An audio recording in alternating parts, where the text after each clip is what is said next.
This is Winnipeg Sports Talk Daily with Andrew Hustler-Patterson and Michael Remis.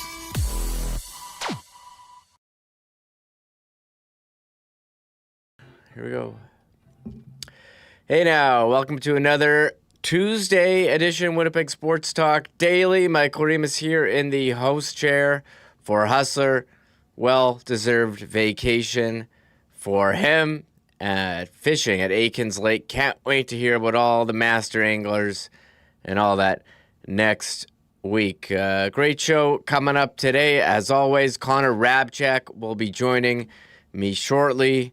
We'll be talking Stanley Cup playoffs. Carolina, another overtime win yesterday, quieting the Bell Center that was fired up to start the game and throughout the game, really. We do have Game 4 tonight. Vegas can eliminate Colorado. Blue Bombers training camp underway as well, and we'll talk a little Blue Jays. Some great guests coming up. Sean Reynolds of Sportsnet, he's been covering the Stanley Cup playoffs. Mike McIntyre, Winnipeg Free Press. He was on the Gold Eyes beat last week. He's on vacation this week, but plenty to get to with Mike. And as I mentioned, Blue Jays, we're almost 2 months into the season, and they've got some serious injury bugs. Another one yesterday, Dylan Cease, free agent signed pitcher, onto the injured list. Josh Goldberg of the DFA podcast. And we've got a great segment we recorded last week with Sport Manitoba. It takes a community to play.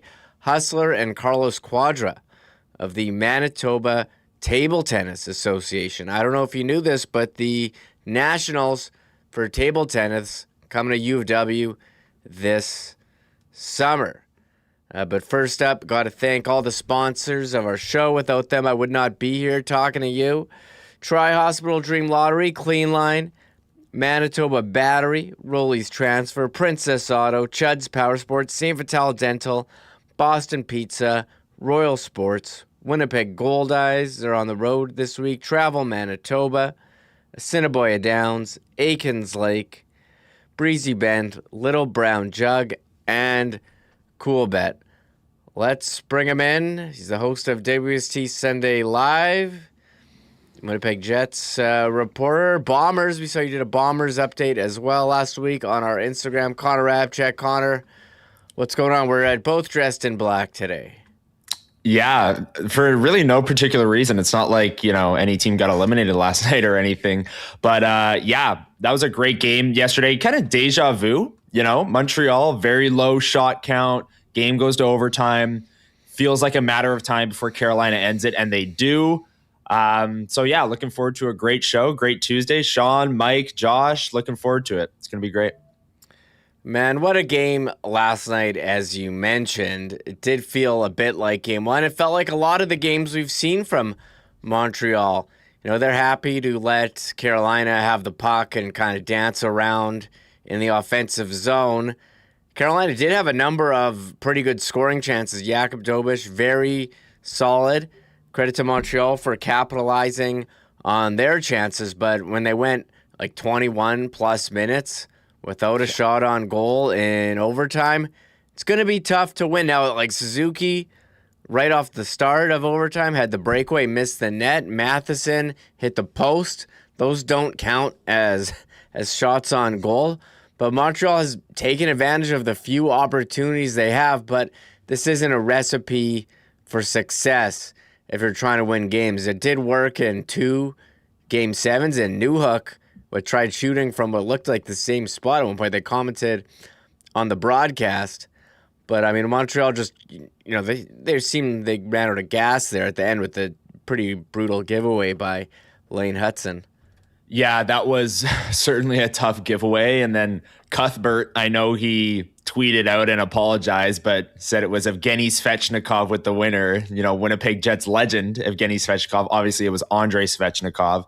And Cuthbert, true professional, went on Twitter and apologized. But yeah, I mean, it kind of felt like the goal that Montreal scored to go up 3-2 and then was called back on the offside was kind of the wind out of their sails.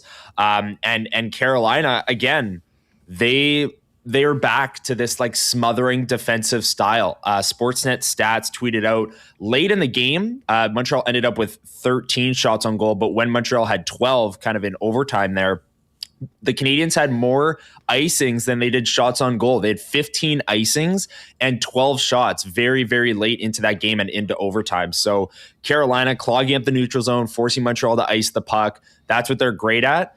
And they put up the shot attempt numbers in the third period and in overtime, and it's just so crooked. I mean, it was one point in the game, it was 77-33 in favor of Carolina in terms of shot attempts. Like, it's just the possession is all Carolina. Montreal will get the puck and they'll get a chance. They're playing that rush game, so maybe they're not getting the crazy shot on goal numbers, but they're still, generating looks. And we saw that with the goal that they scored that was called back late in that third period or middle of the third period. But yeah, a tough one for Montreal. And look, the Bell Center's still going to be nuts for game 4, but that's one that they have to win, because going back to Carolina for game 5 down 3-1 would be a very, very tough spot to be in.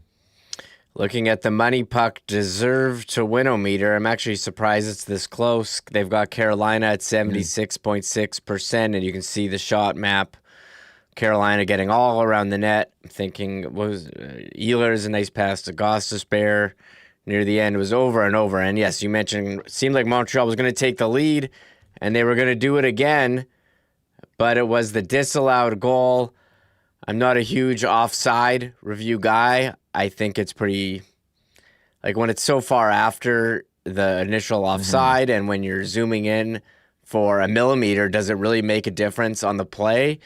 But that one yesterday, you could pretty much tell right away that it was offside and was going to come back. They did nail it on the broadcast, Craig Simpson, and it did. It was overturned pretty quickly.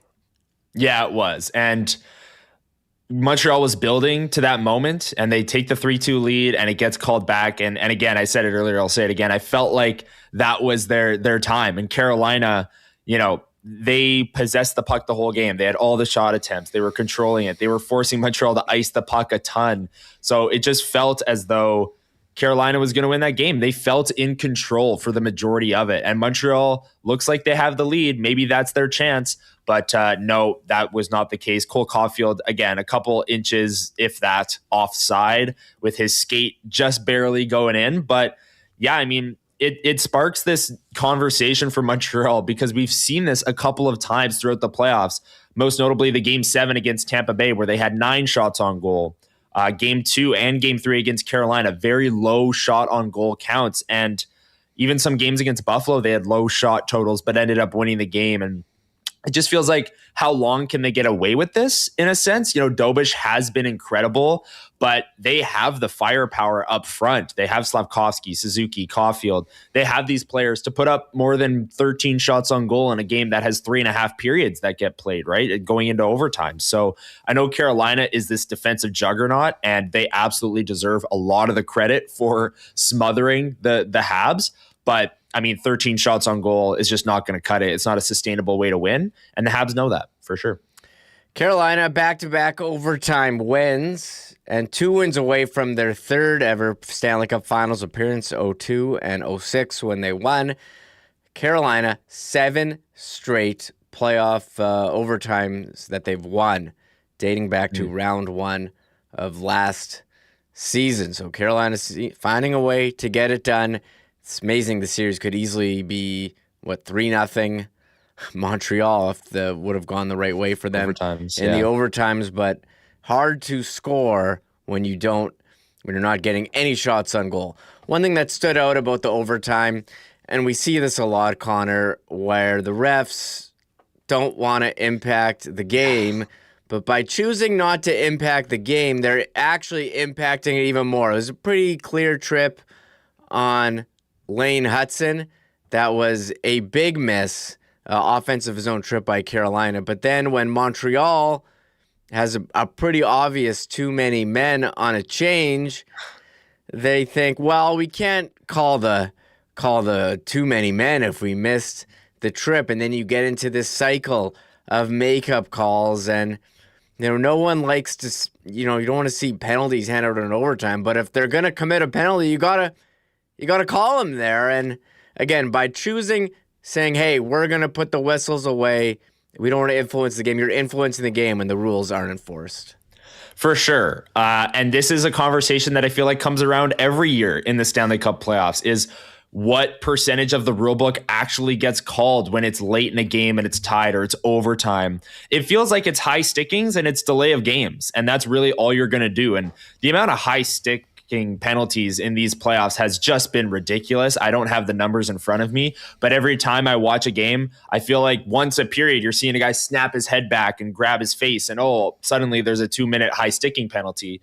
But yeah, I mean, that overtime was kind of ridiculous. There were multiple penalties on both sides, and it's not even like we're sitting here talking, clearly they were heavily in Carolina's favor, the officiating, or they were clearly in Montreal's favor. It was bad on both sides. There were egregious misses for both teams. So it's the Stanley Cup playoffs. They seem to put their whistles away in the big moments when it's tied late or in overtime. They don't want to affect the game, but I think you hit the nail on the head there, Remo. They end up affecting the game by not calling anything because there's blatant tripping penalties that are missed or too many men penalties that are missed. And those should be called. Those should be called regardless of the time of the game. Are you calling the rule book or not? Right. And there are things that are clearly a penalty if it's mid-January, but then you get to the playoffs and they don't seem to call it, especially in these big moments. And, I think if you talk to players, they would just like consistency on all of this stuff. But hey, maybe the players like it too, where they can just get away with bloody murder in overtime of a playoff game and get off scot-free. But I don't know. Yeah, that was a very interesting officiating performance. And I saw a lot of people online. Of course, the reaction was all over the place with the officiating. But like I said, it's not just, they heavily favored this team or that team. It was pretty bad on both sides. They just kind of threw the rule book out the window there. Yeah, and we were talking in the Winnipeg Sports Talk Discord server during the game, and Schnitzy's like, I'm glad, Jack Schnitzer would host with Bonfire and on the Bomber Report with you. He was saying, would have been so lame if they would have called, too many men in overtime. There's that element too, where, just let them play, whatever, I guess, yeah. Yeah. But I think it would have been lame if they would have called it too many men after they missed the clear trip, which is probably why they didn't. But you can't be getting into this makeup call game. You just got to call it like it is. It happens. But enough about the officiating on the ice. Montreal, they were not the better team last game. We'll see if they can rebound in Game 4. Tonight's Game 4. Colorado Avalanche trying to stay alive here against Vegas. A lot of talk about injuries. Nathan MacKinnon did not take the morning skate. He's in. It sounds like. Val Nichushkin did not take the morning skate. Sounds like he's game time decision. And they're going with a goalie change here. And it's Mackenzie Blackwood in for Scott Wedgwood. So Corey Masisak on X, he's covering the Avalanche for the Denver Post, says MacKinnon will play, Nichushkin game time decision. How are you feeling about the Avalanche here heading into tonight? Yeah, it'll be interesting to see just how much Nathan MacKinnon plays. When he blocked that shot in Game 3 off the kneecap and then, went down the tunnel, didn't return initially for the third period, and then comes back halfway through the third. From the rest of that game, they only used Nathan MacKinnon on the power play and in the empty net sequence. So really in high leverage spots. So is Nathan MacKinnon, full workload tonight and he just, he'll play banged up, but is the plan to play him 22 minutes, 25 minutes and play him at 5-on-5? Or are they going to DH him essentially like a designated hitter in baseball and say, you know what, power plays and big moments in the game, maybe offensive zone draws after an icing or something like that. That's when we'll play him. It'll be interesting to see how much they manage his minutes or if he's a full go. And then Val Nichushkin, I mean, I know he hasn't been the year they played the Jets. He absolutely terrorized the Jets, but he hasn't been that good in these playoffs, but certainly would be a big loss for the Colorado Avalanche if he's not able to go.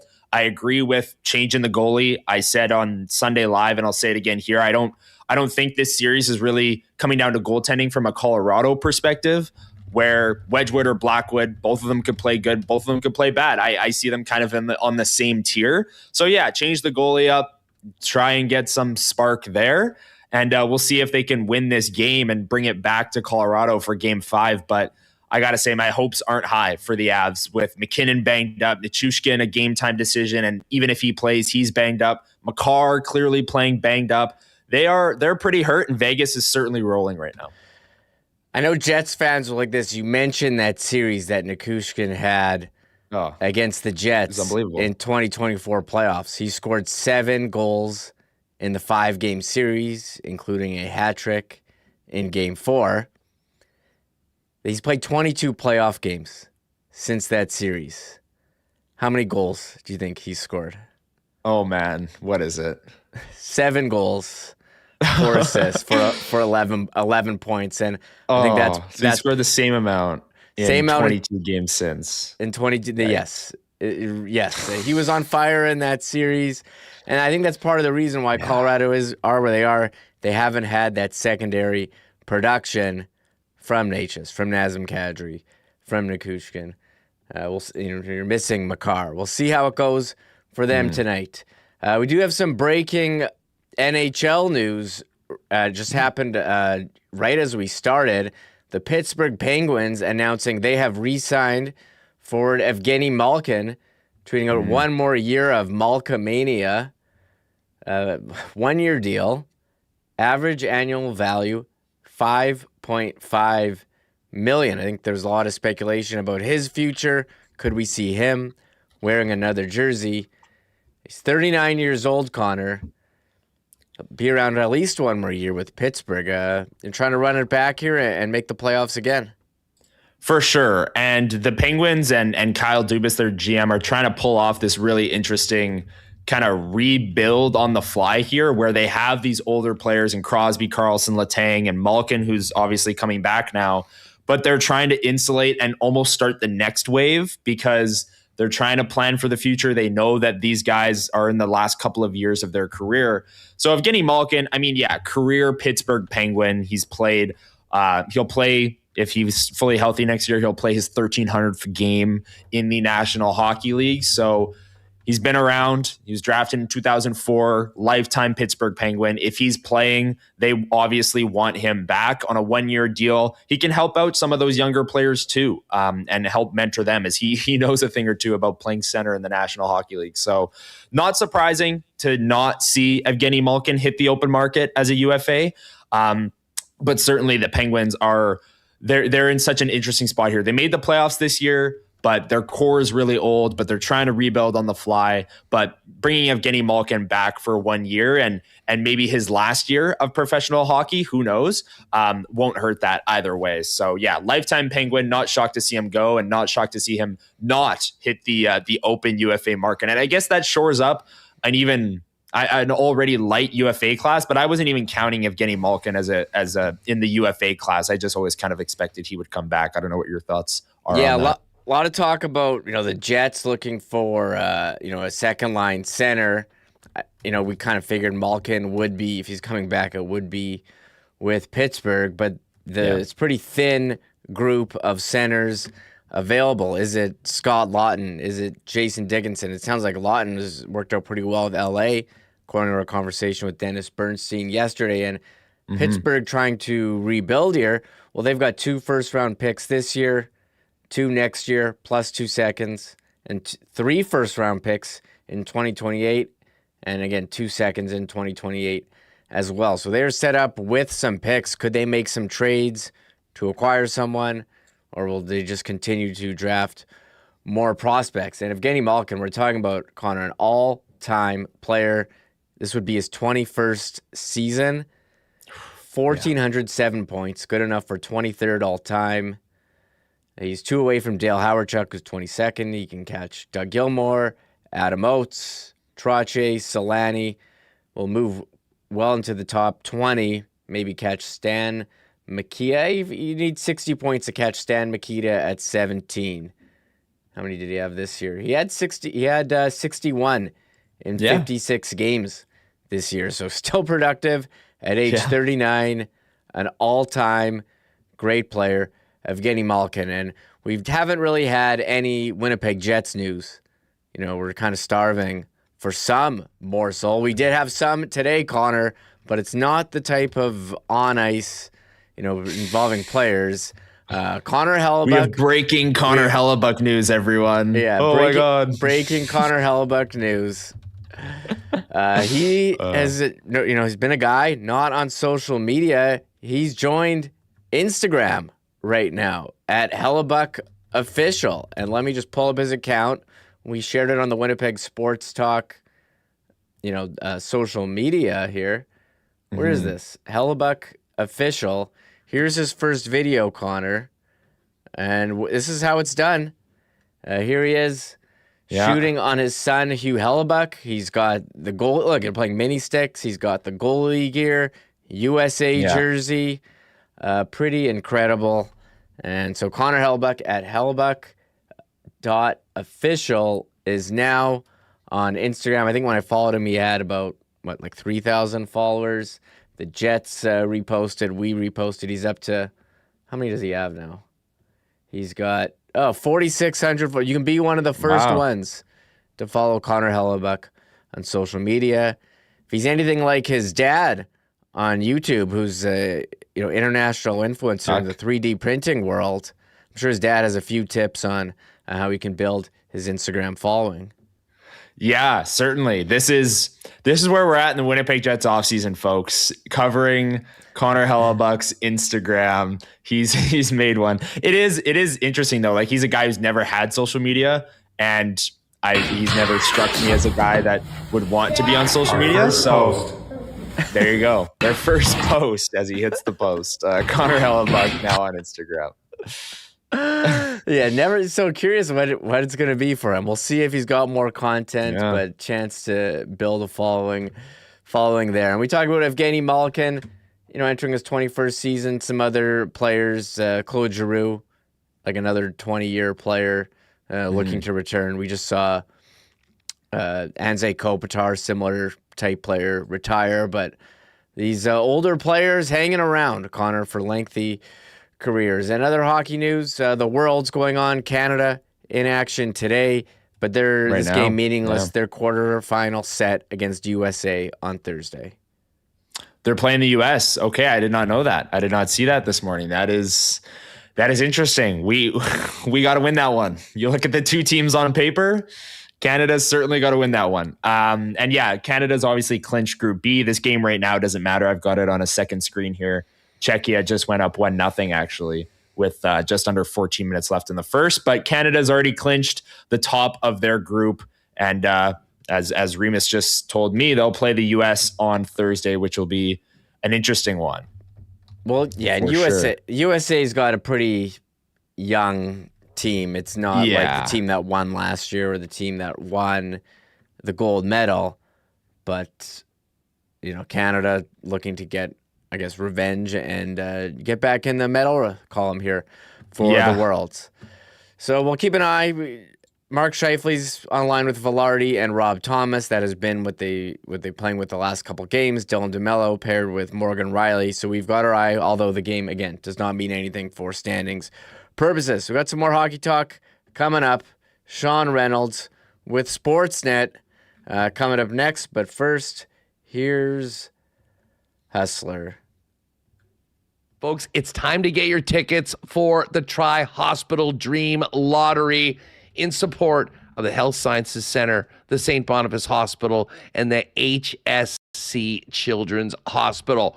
When you get your ticket, you're supporting important work at all three of our major hospitals, and you'll be entered to win a grand prize like we've never seen before. One of 6 $1.7 million dream home packages, or $1.35 million cash tax-free, a life-changing amount.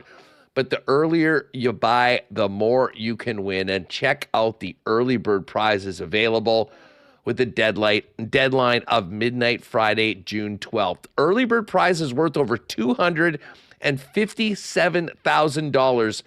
And one big winner is going to choose between a 26 Land Rover Range Rover SE, valued at almost $190K plus $50,000 cash, or a 26 Mercedes-Benz G580 SUV valued at $245K. Or you can take the money, $210,000 cash. They're also going to sprinkle 25 winners for the early bird 2 with $500 cash. So get your tickets now. You'll be in for the main draw. You'll be in for the early bird prizes. And again, it is all in support of the important work at our 3 major hospitals in town. Get your tickets today at tryhospitaldream.com.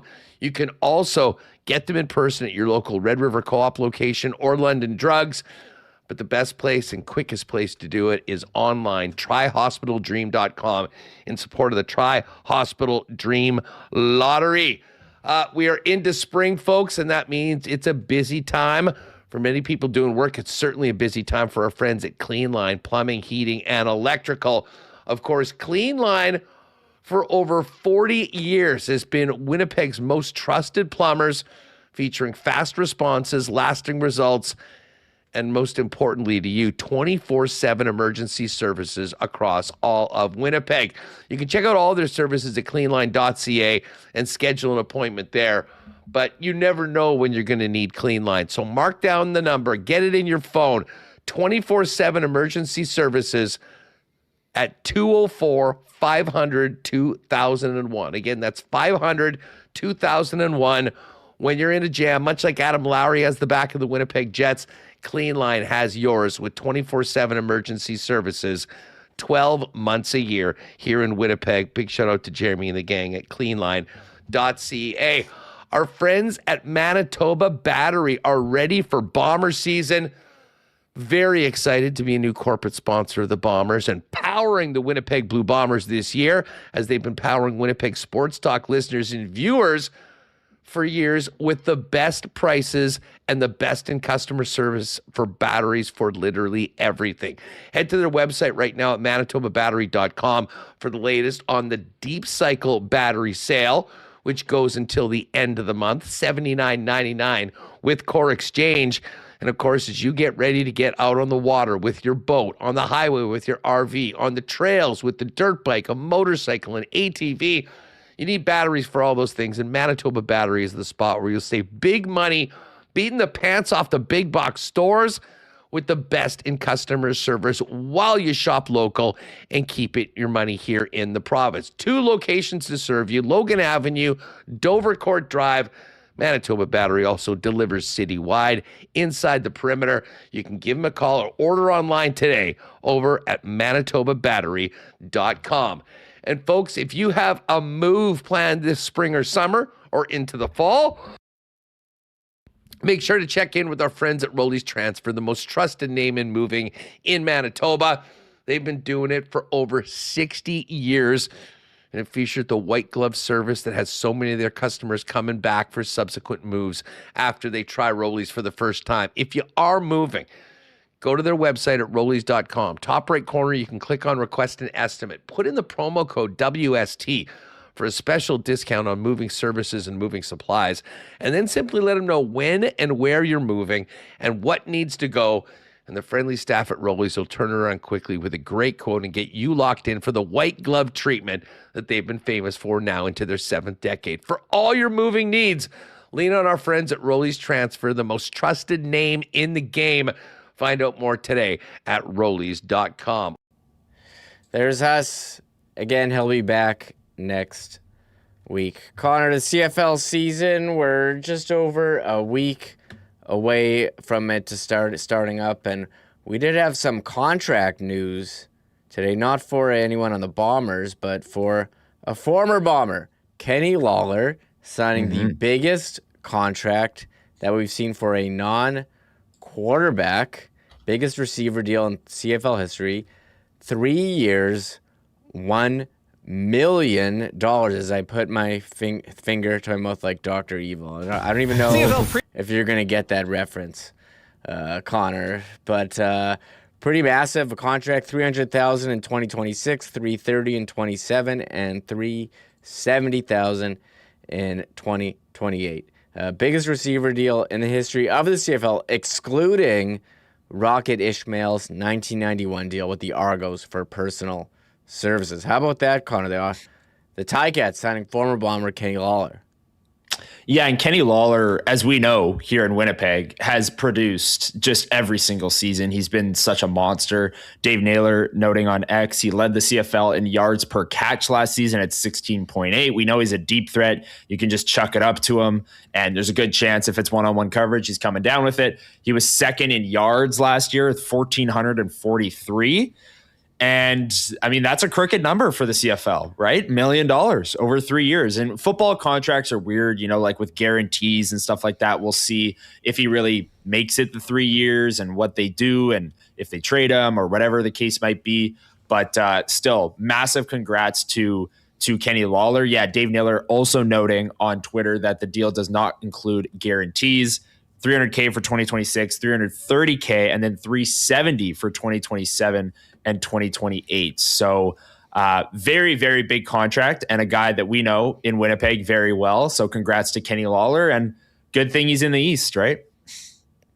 Yeah, it's kind of funny with Kenny Lawler from the Bombers going over to the Ticats and Tim White from the Ticats making an impact in the preseason first game with the Blue Bombers. Lawler finding that connection last year with Bo Levi Mitchell. We'll see if they can continue. I did see, Connor, the CFL putting out the players' anonymous power rankings as we approach the season. It's time for predictions, prognostications, power rankings, and this is what the players have: 9 Toronto, 8 Edmonton, 7 Ottawa, 6 Blue Bombers, 5 Calgary, 4 BC, 3 Hamilton, 2 Montreal, 1 Saskatchewan. Seems like they're just riding with, hey, Saskatchewan won last year. Let's start them at the top, give them the benefit of the doubt.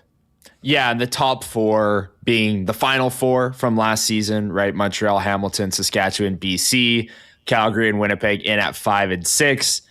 I mean, going into this season, this is obviously going to change, but this is how things ended off last season. So can't really dispute the players thinking that this is how the teams are going to play out. I know there's a lot of question marks surrounding Saskatchewan and all the players that they lost and whether or not they can repeat as the best team in the West, as the best team in the CFL.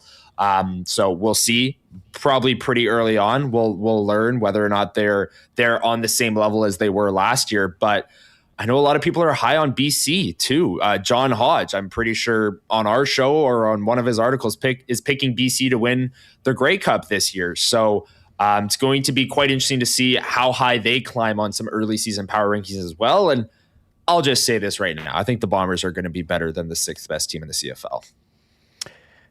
Looking at the odds on Coolbet for Grey Cup winner, they do have Montreal plus 320 as the favorite. Part of that, I think, is in the East. Yeah. Oh, sorry. I got mixed up time zones. Oh, with Sean? Time zones. Time zones. One sec. Yeah, no worries. I'll talk about Montreal because they are the favorite. Here, I think largely because of the path, largely because of Davis Alexander. Yeah, go ahead. One sec. Let me just text Mike, see if he can come in now then. Sure. Sounds good. Yeah, I'll just piggybacking off of what you were talking about there. The path for Montreal is just easier. It just is. I know Hamilton is there and they hosted the East Final last year, but Davis Alexander, he's got this reputation as one of the best quarterbacks in the CFL, and it's deserved. He was great last year in the playoffs, and there was so much talk about his hamstring going into the Grey Cup, but they fell just short of the Saskatchewan Roughriders in the big game.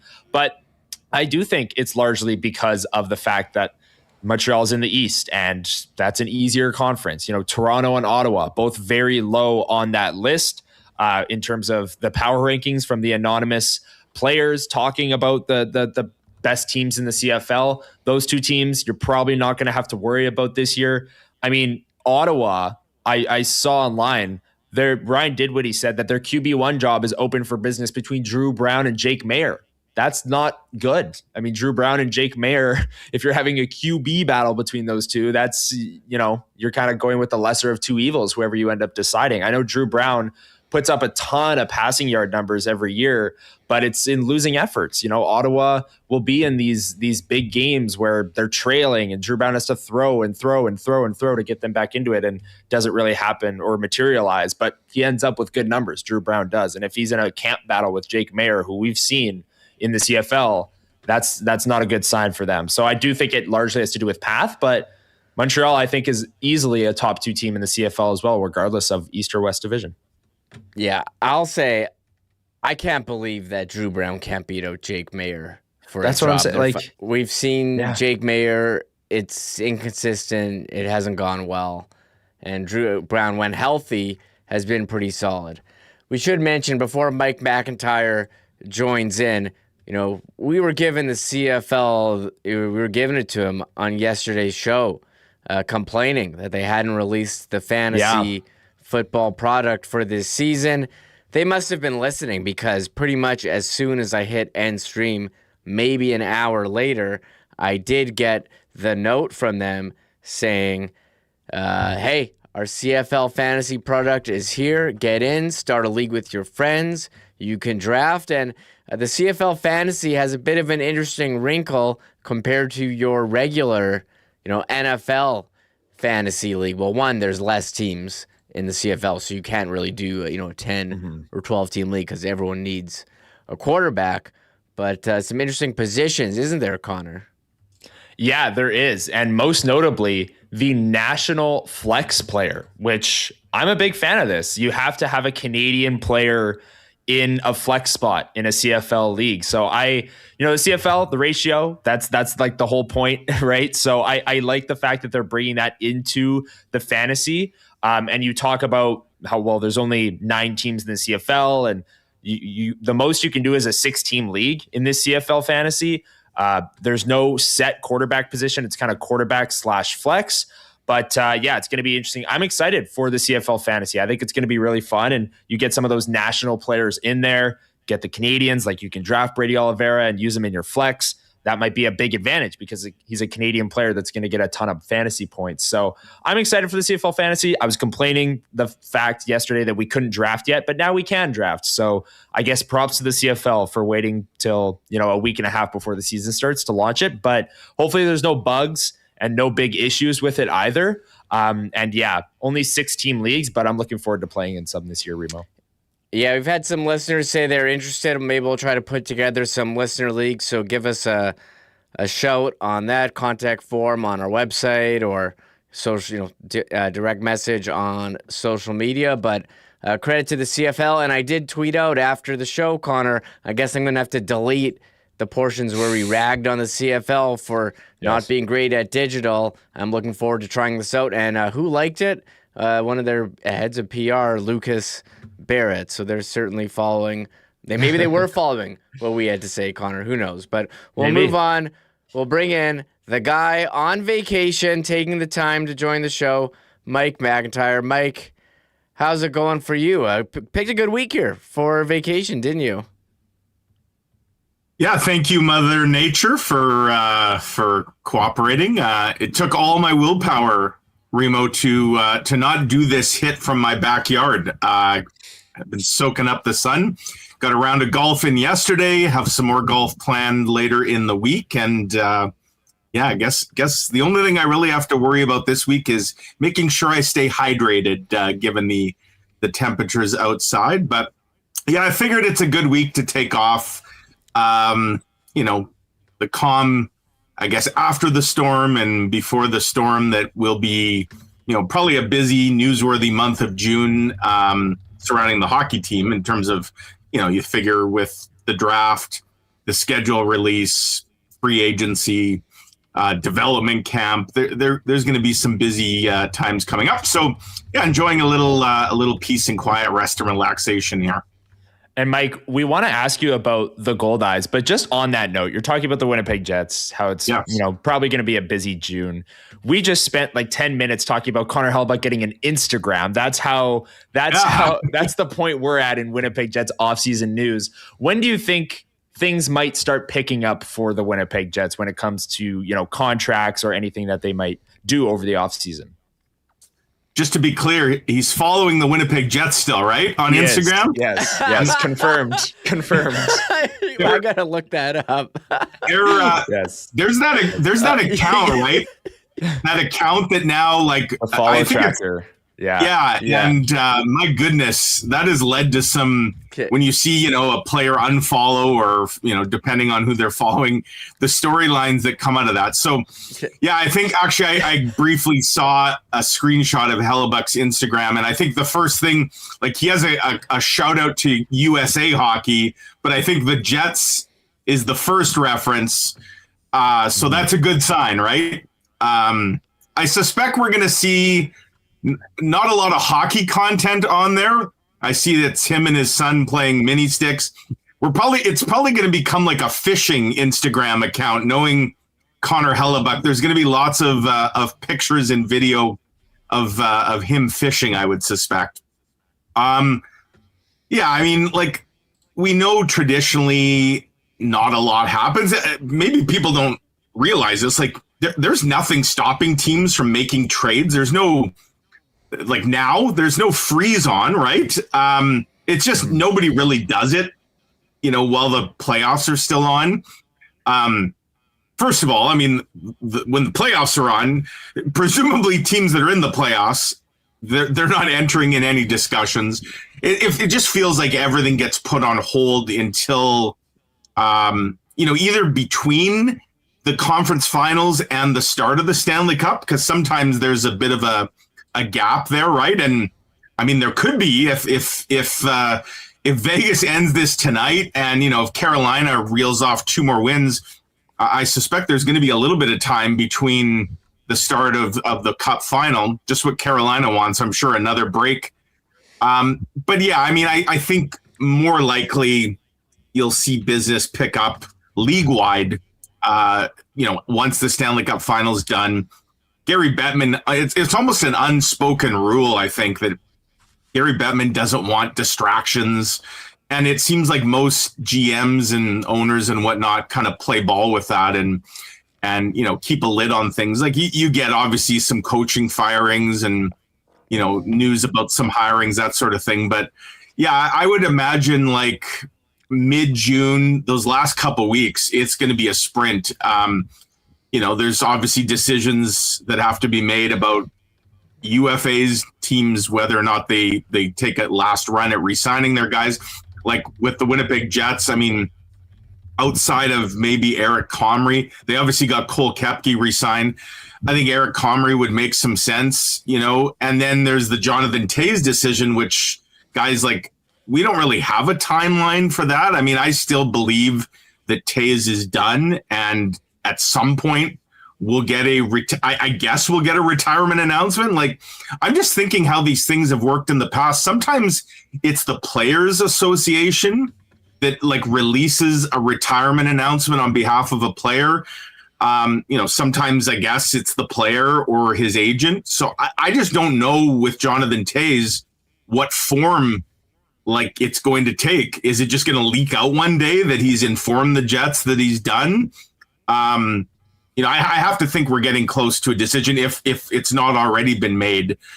But yeah, I mean, I think the last couple weeks of June are going to be busy ones, obviously, for the Jets. And, I guess even at the end of, I think next week is when the combine is. And no doubt the Jets, unlike maybe recent years, the Jets will be a lot more active in terms of participating in the scouting combine, given where they're set to draft. And, there'll be extensive interviews, obviously, with the players. Like, it's funny, I know I'm rambling here, but when I spent the day with Carson Karls and his family a few weeks ago on their farm in Manitoba, he was talking about the combine, obviously, as a chance to sit down with, I don't imagine all 32 teams sit down with a guy that's probably going in the top 10, but I guess you never know. Teams can maybe trade into the top 10 or whatever.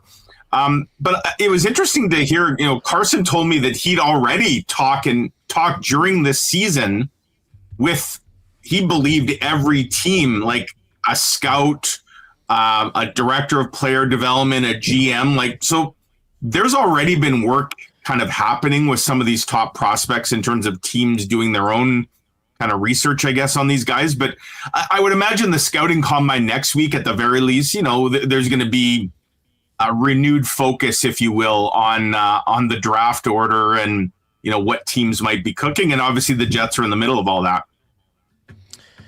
Yeah, the Jets going to be in the middle of the top 10 of the draft, June 26th. So we're a month away. Today is May 26th, but we do have the playoffs happening, and It seems like we could have some Winnipeg content in the final. Vegas with Stone, Colasar, Howden, and how about Carolina, Nikolai Ehlers? I know you got a lot of reaction online pointing out his overtime winner in game 2. He's really, elevating himself here on, maybe getting a bit more recognition on the stage of the conference finals. Yeah, Nikolai Ehlers gone, but definitely not forgotten around these parts, and remains a polarizing figure for sure, with folks seemingly, they have their positions, right? Either it's sort of good riddance, or, lamenting what was lost. But I think we've seen, we saw it last year too in the playoffs. Nikolai Ehlers stepped up in a big way. So the narrative that he's not a playoff performer, for sure. Like, you go back to the 2018 when he was, just getting his feet wet in the league. Did he have a good playoffs? No, but he was not the player that he is now. And, we've seen him step up. I was thinking, guys, if it is Vegas and Carolina as the Cup final, is this going to be the most Manitoba / Winnipeg centric final in some time? Because you just mentioned the trio of Golden Knights. By the way, all 3 of those guys scored the other night in the comeback victory. Stone, Colasar, and Howden with the empty netter. 10 goals already for Brett Howden. Incredible. Then you've got Seth Jarvis and Jordan Martinook. People may forget that Jordan is a Manitoban. So that would be 5 Manitoba players. And then in terms of ex-Jets, you've obviously got Ehlers, and don't look now, but Dylan Coghlan has been actually a really solid piece on the Vegas blue line. And, I've really liked everything I've seen from his game. So, you're going to have 7 guys between sort of Manitobans and ex-Jets, if that were to be the final. And then you got, Kelly McCrimmon, and if you want to go further down the list, Gary Lawless.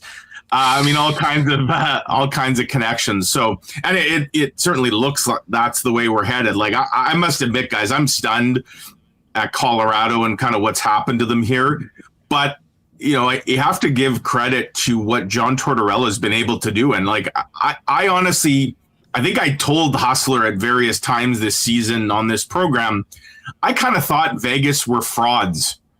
And, at least till the tail end of the season. Like, I know they were, pretty much leading the division for much of the season. And they were obviously, doing it in what was perceived as a pretty weak division overall. And I just wasn't kind of buying what I was seeing from them. But there's no question John Tortorella has unlocked something in this group that Bruce Cassidy had not been able to. And, they look like a completely different team. And the Avalanche, certainly, not having a fully healthy Cale Makar has not helped their cause. Their goaltending suddenly gotten a bit leaky, and that looked like something they had shorn up. So, and, guys like Marty Necas and Brock Nelson have kind of gone invisible in this Western Conference final. So I'm not completely ready to write the Avalanche off. Like, if any team is capable of reeling off 4 wins in a row, it would be them, I would think. They still have so much talent, but I don't know. I mean, to lose, and not just lose, but the way they lost last game, that has to be demoralizing. And I just don't know if you can recover from that. And obviously the Habs and Carolina, it's been a fun series. And, it's 2-1. And I know Montreal fans will say, well, we could be up 3-0 because the last two games were both overtime. But guys, I mean, Carolina clearly, last night especially, they were the much, much, much better team. It would have been highway robbery if Montreal had won that game, given the shot disparity, shot attempts, possession, all that. So I picked Carolina and Colorado. I thought the two best teams in each conference were on a collision course to meet in the Stanley Cup final. Looks like the President's Trophy curse is going to strike again, barring something miraculous happening with the Avalanche. Yeah, no kidding. And I was firmly in that camp as well, thinking it was going to be Colorado versus Carolina, but looks like it might be Vegas after all. You brought up Torts. How much of a lock is it that he's back as the head coach? As we know, he's not under contract past these playoffs. Right. And what are your thoughts on Vegas withholding Bruce Cassidy while they are playing in the playoffs, but they're withholding their ex-head coach, who they fired with 8 games left in the season, from talking to some division rivals in the Oilers and the LA Kings? Well, it just reinforces something that I've often thought and said about Vegas. They operate their team in a way that few, if any, others do. Like they run their organization like the mob. Absolute, ruthless, cutthroat, cold-blooded. They don't care what anybody else thinks about them. They didn't care what people thought when they signed Carter Hart. When the famous, Marc-Andre Fleury, Alan Walsh sword in the back. Who can forget that meme that Alan Walsh, the agent, put out? Where they cut Marc-Andre Fleury, one of the most beloved players you can have, aside the way they did. So they worry about themselves and nobody else. So I'm not surprised, if any team was going to do that, it would be Vegas. And I think there's since been reporting, guys, that this isn't the first time they've withheld. There's reports that there was an assistant a few years ago that they also refused to grant permission. And look, it's entirely within the rules. They're still paying the guy, $4.5 million? Like, they're not breaking any rules here. Is this violating, a gentleman's agreement or the code or whatever? Probably, maybe.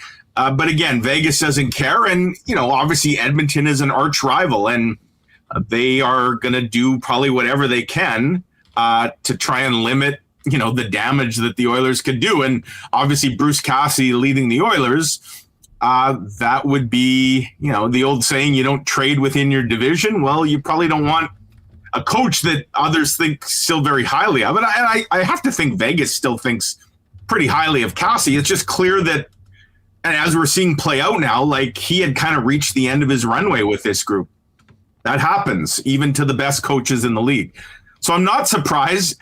As for your question, Connor, about Torts, I'm not sure. Like, I wonder, do they have to win the cup for him? If they don't win the cup, given that he was just sort of seen as a stopgap, and I think there's a lot of reports that Ryan Craig is kind of the heir apparent, a guy that they've sort of developed in their minors. But how's this for a potential juicy turn of events? Imagine, if you will, that Vegas doesn't retain Torts, and let's say they still refuse to grant Edmonton permission to talk to Cassidy. What if John Tortorella ended up in Edmonton?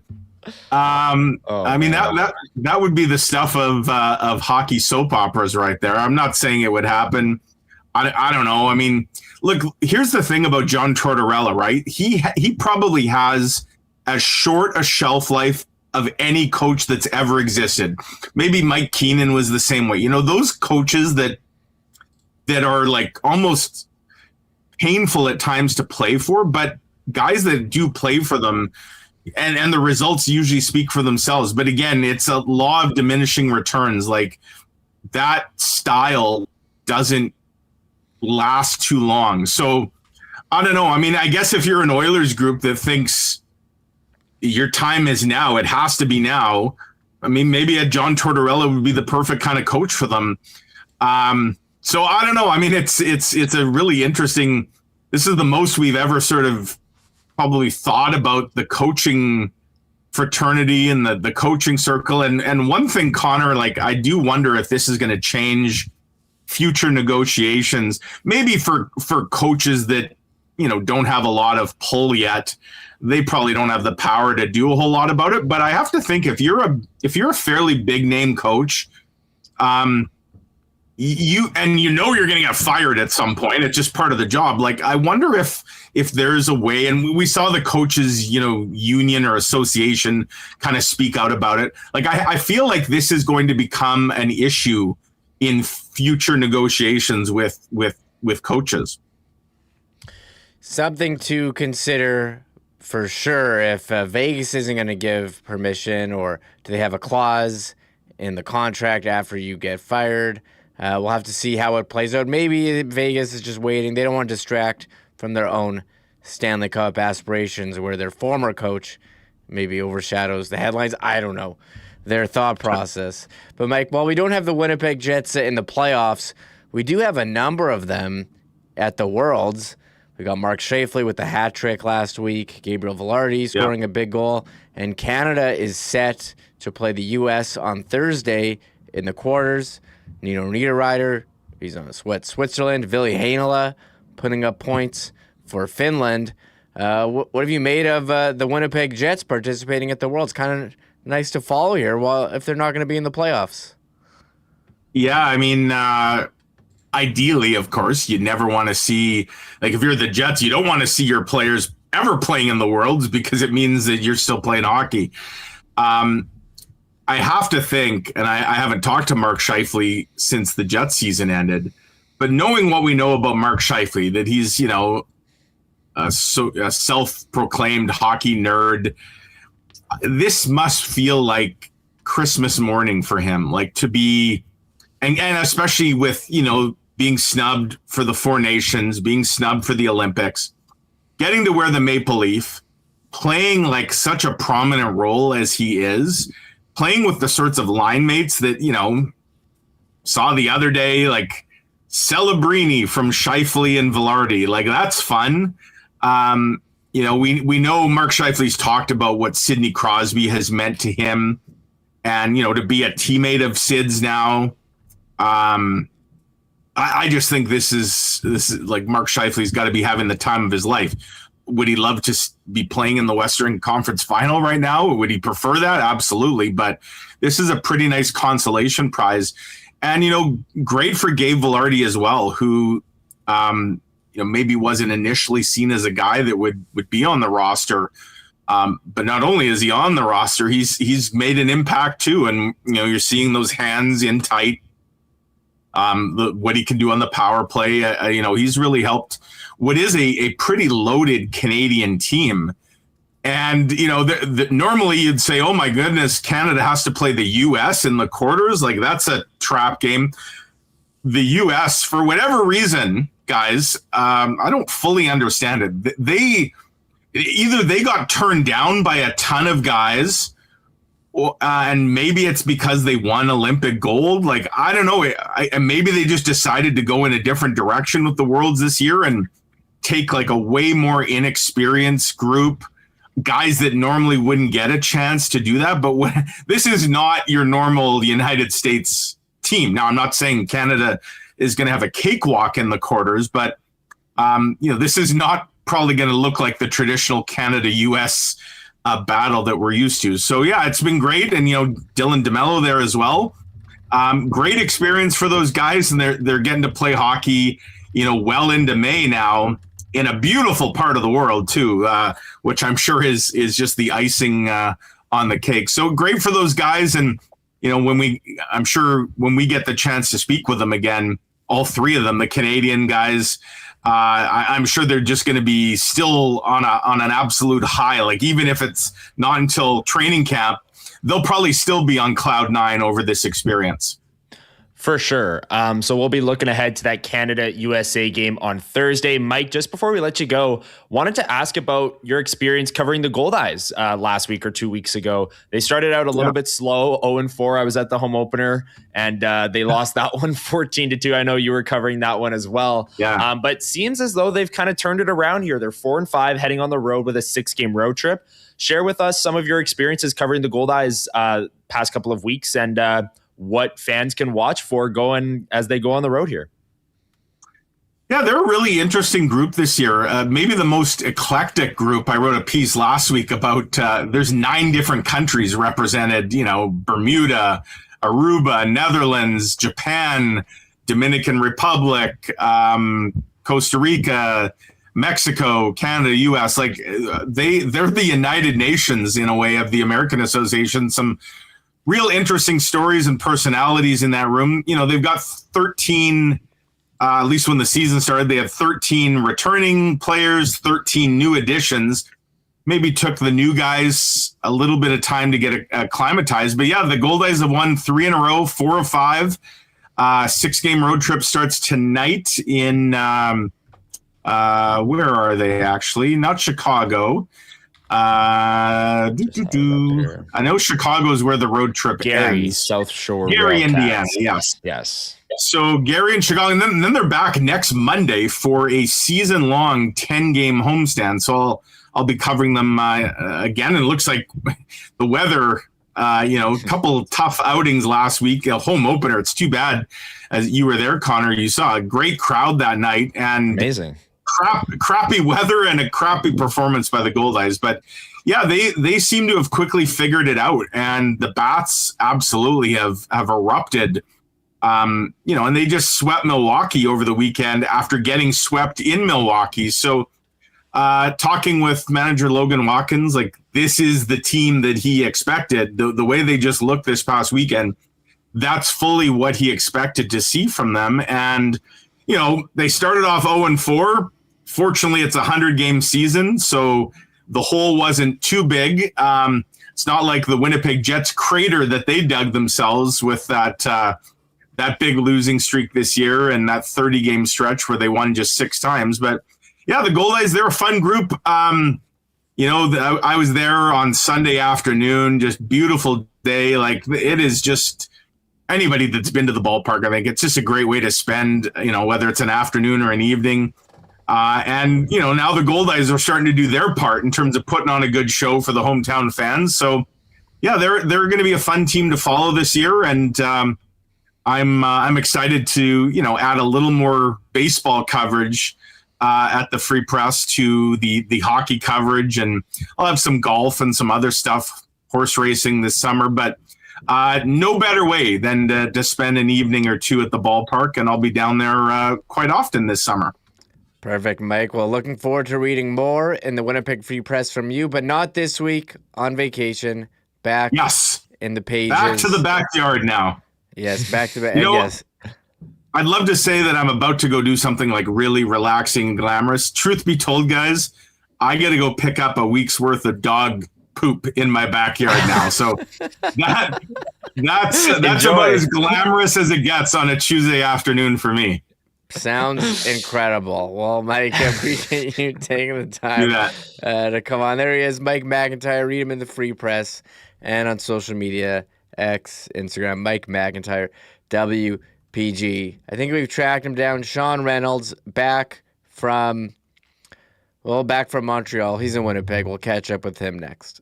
Do want to thank our great supporters at Princess Auto for their support of WST. Listen, we're counting down to getting back to Princess Auto Stadium for Blue Bomber football this year. But in the meantime, you're probably getting ready to start some projects for the summer or get going, of course. And that's when you go to Princess Auto, because Princess Auto has the best deals on the most unique assortment of tools and equipment around.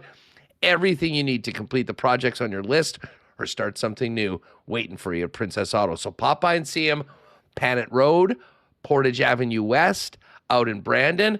And, of course, you can also shop online 24/7, 365 at princessauto.com. And we will look forward to seeing all of you at Princess Auto Stadium. Coming up for Blue Bomber season.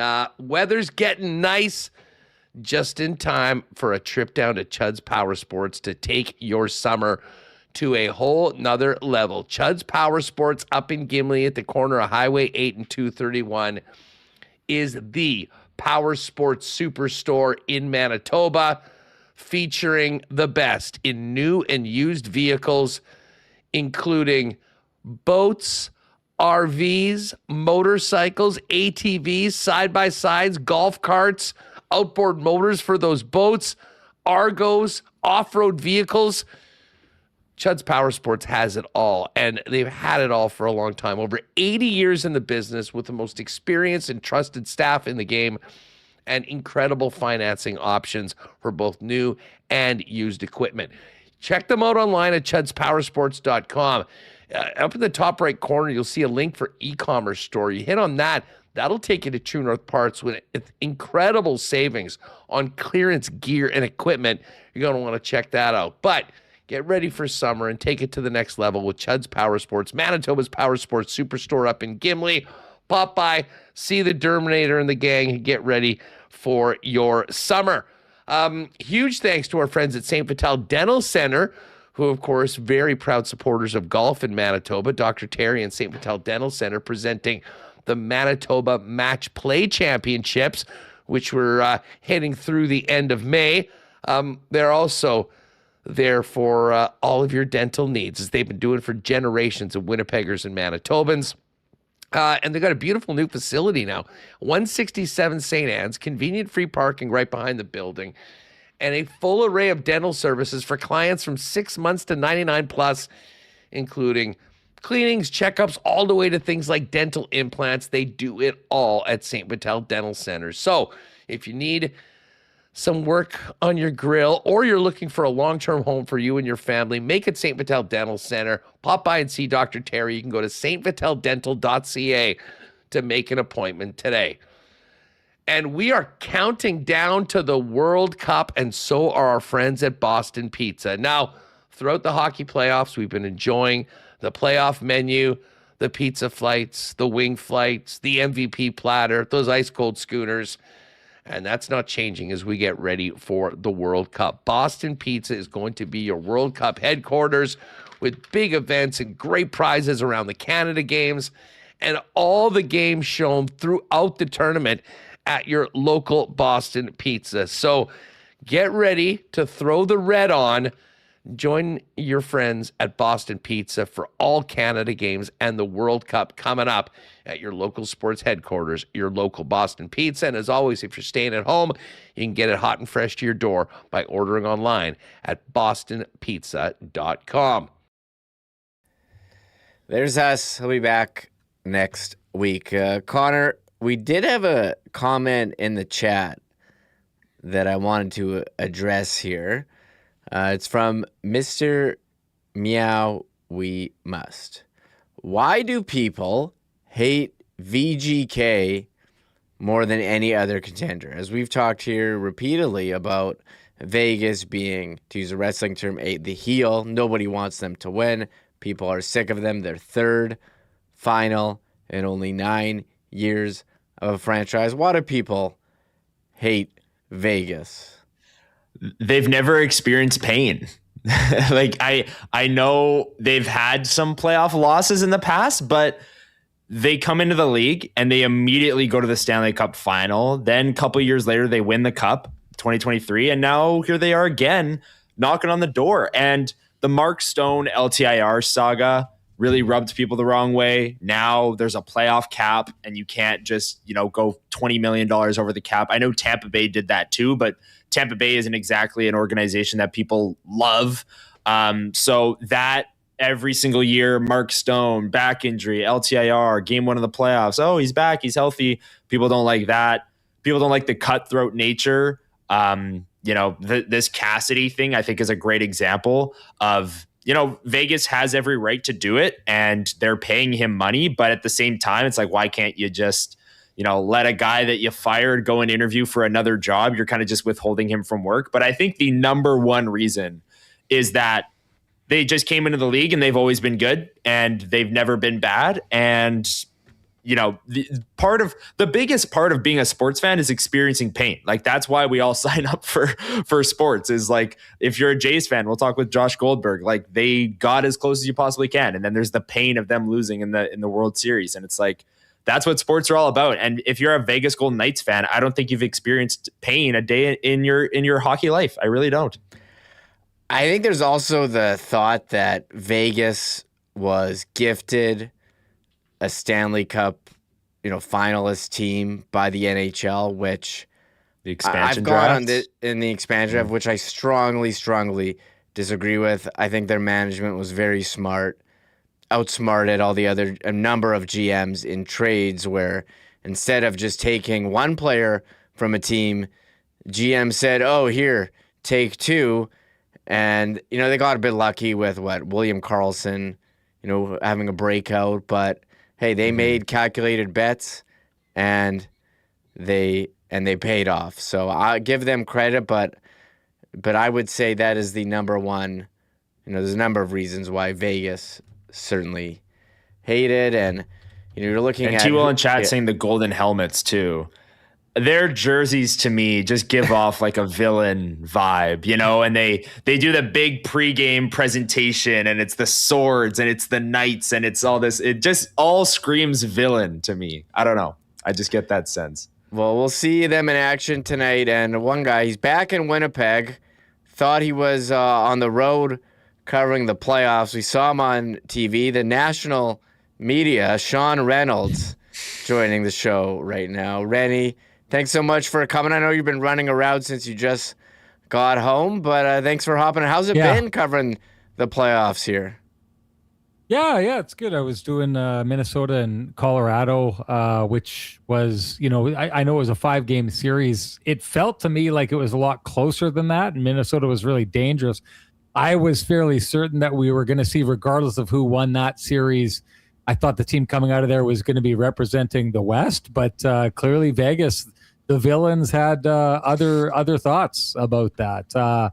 And then moving on to the Montreal part of this series, it's always good to get to Montreal in the playoff time. Just the atmosphere there is like nowhere else, and I was pretty impressed to see the atmosphere in Carolina as well. It's I've been there a couple times, done some games there. I've always been, I shouldn't be. I guess they've been in the league for a while now, but I've been surprised about how good of a hockey market that is, and kind of was surprised anew seeing their reaction to the team, even in that loss against Montreal. A game that was not going their way. The crowd stayed pretty strong in it. So yeah, impressive hockey markets all around. How do you think Vegas has done it? Because I was in the same camp as you, where Minnesota, Colorado, I said whoever's winning that series is going to be going to the Cup final. Vegas is in this pillow fight Pacific, as Connor McDavid put it in the season.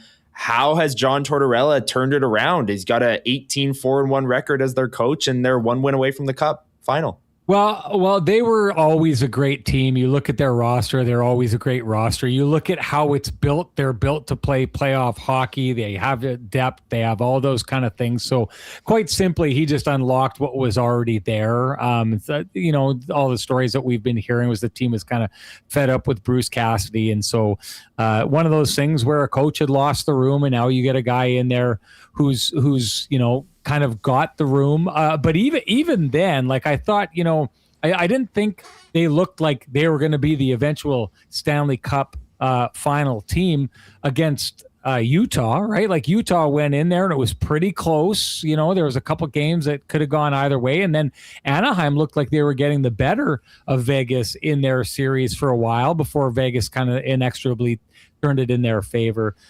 What I'm seeing in this series, Connor, quite simply, is they just aren't allowing Colorado to the front of the net, right? Like, they've just shut off that, guts of the ice, like Scott Arniel likes to talk about. And it's the thing that makes playoff hockey pretty hard to see sometimes, because quite often what it comes down to is, one coach goes in and he does something that the other team kind of can't solve. It's what we're seeing with Rod Brindamore on the other side of things with the Montreal Canadiens right now, is he's got a game plan that's really gumming up the neutral zone against the Montreal Canadiens, and the Canadiens haven't been able to solve it for 2 games. If you get a coach that goes in with a plan that the other coach or the other team isn't able to execute to solve, there's going to be problems. And that's what we're seeing right now is John Tortorella went in with a really good game plan that has kept Colorado from getting to the front of the net, kept them from being able to, get to those guts of the ice. And until they solve that, and they did in the first period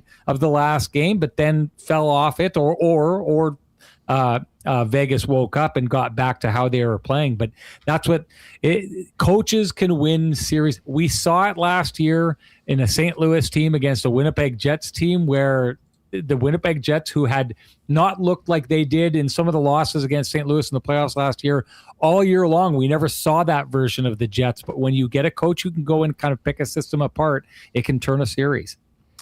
Should mention this segment brought to you by Prairie Toyota dealers looking to dominate off the ice as much as your team does on it. Check out the Toyota Tacoma. The standard I-Force engine boasts an impressive towing capacity of up to 6,400 pounds. In fact, it's the most powerful Tacoma ever. So whether you're hauling gear to the rink or heading to an away game, you can tackle it with ease. The available panoramic multi-terrain view monitor gives you a live underfloor view to navigate even the toughest terrain. When it's time to load up, the available power lift gate makes loading your gear in and out a cinch. Experience power, capability, and convenience with the Toyota Tacoma. Visit shoptoyota.ca or your local Prairie Toyota dealer during Red Tag days from March through May. Sean, I wanted to ask you about that series, Minnesota-Colorado. Was it just too physical where you have some Colorado guys really banged up here, notably Cale Makar? What did you see from that? As you mentioned, it was only 5 games, but they really were going hard in a way that reminded me a bit of St. Louis versus the Jets last year. Yeah, it was. So we talked about, when we're prognosticating and talking about the playoffs going into it, what would we have said about that 2-3 series coming out of the Central Division, Dallas and Minnesota? It's like, well, you want to avoid that if you're Colorado. There was that one point where Dallas was kind of closing the gap, and we say in the media, well, you don't want to lose that spot because you don't want to have to go through that 2-3 game. It's going to be a grind enough as it is. Well, and that's kind of exactly what we saw, right? Dallas and Minnesota go at each other. They get to the next round. Minnesota is right there in the next round with Colorado, but it just seems that Colorado just keeps coming out on top over and over again. And part of that has to do with, Colorado went through a fairly easy first round, and you take a look on the other side of things, and Minnesota needed to grind through, and then they turned it into a grind against Colorado. They get a good hit on Cale Makar right at the start of that series. That's what he's dealing with right now. He's been dealing with that issue ever since. You saw the Foligno brothers running around in that series, just absolutely terrorizing the Colorado Avalanche. And it's starting to look like, with all the injuries that are piling up, that they took their pound of flesh from the Colorado Avalanche, who go into the next series against, the Golden Knights team that's big and strong, and they can kind of handle those things. But they also went through a series against Utah that was a little bit of a track meet, and then they went against an Anaheim team that was kind of really a track meet there. So I think what you are seeing here is the first couple of games. Well, actually, the last game as well are games in which Vegas is just coming out on top, just the same way that Colorado just came out on top. The path matters on the way there.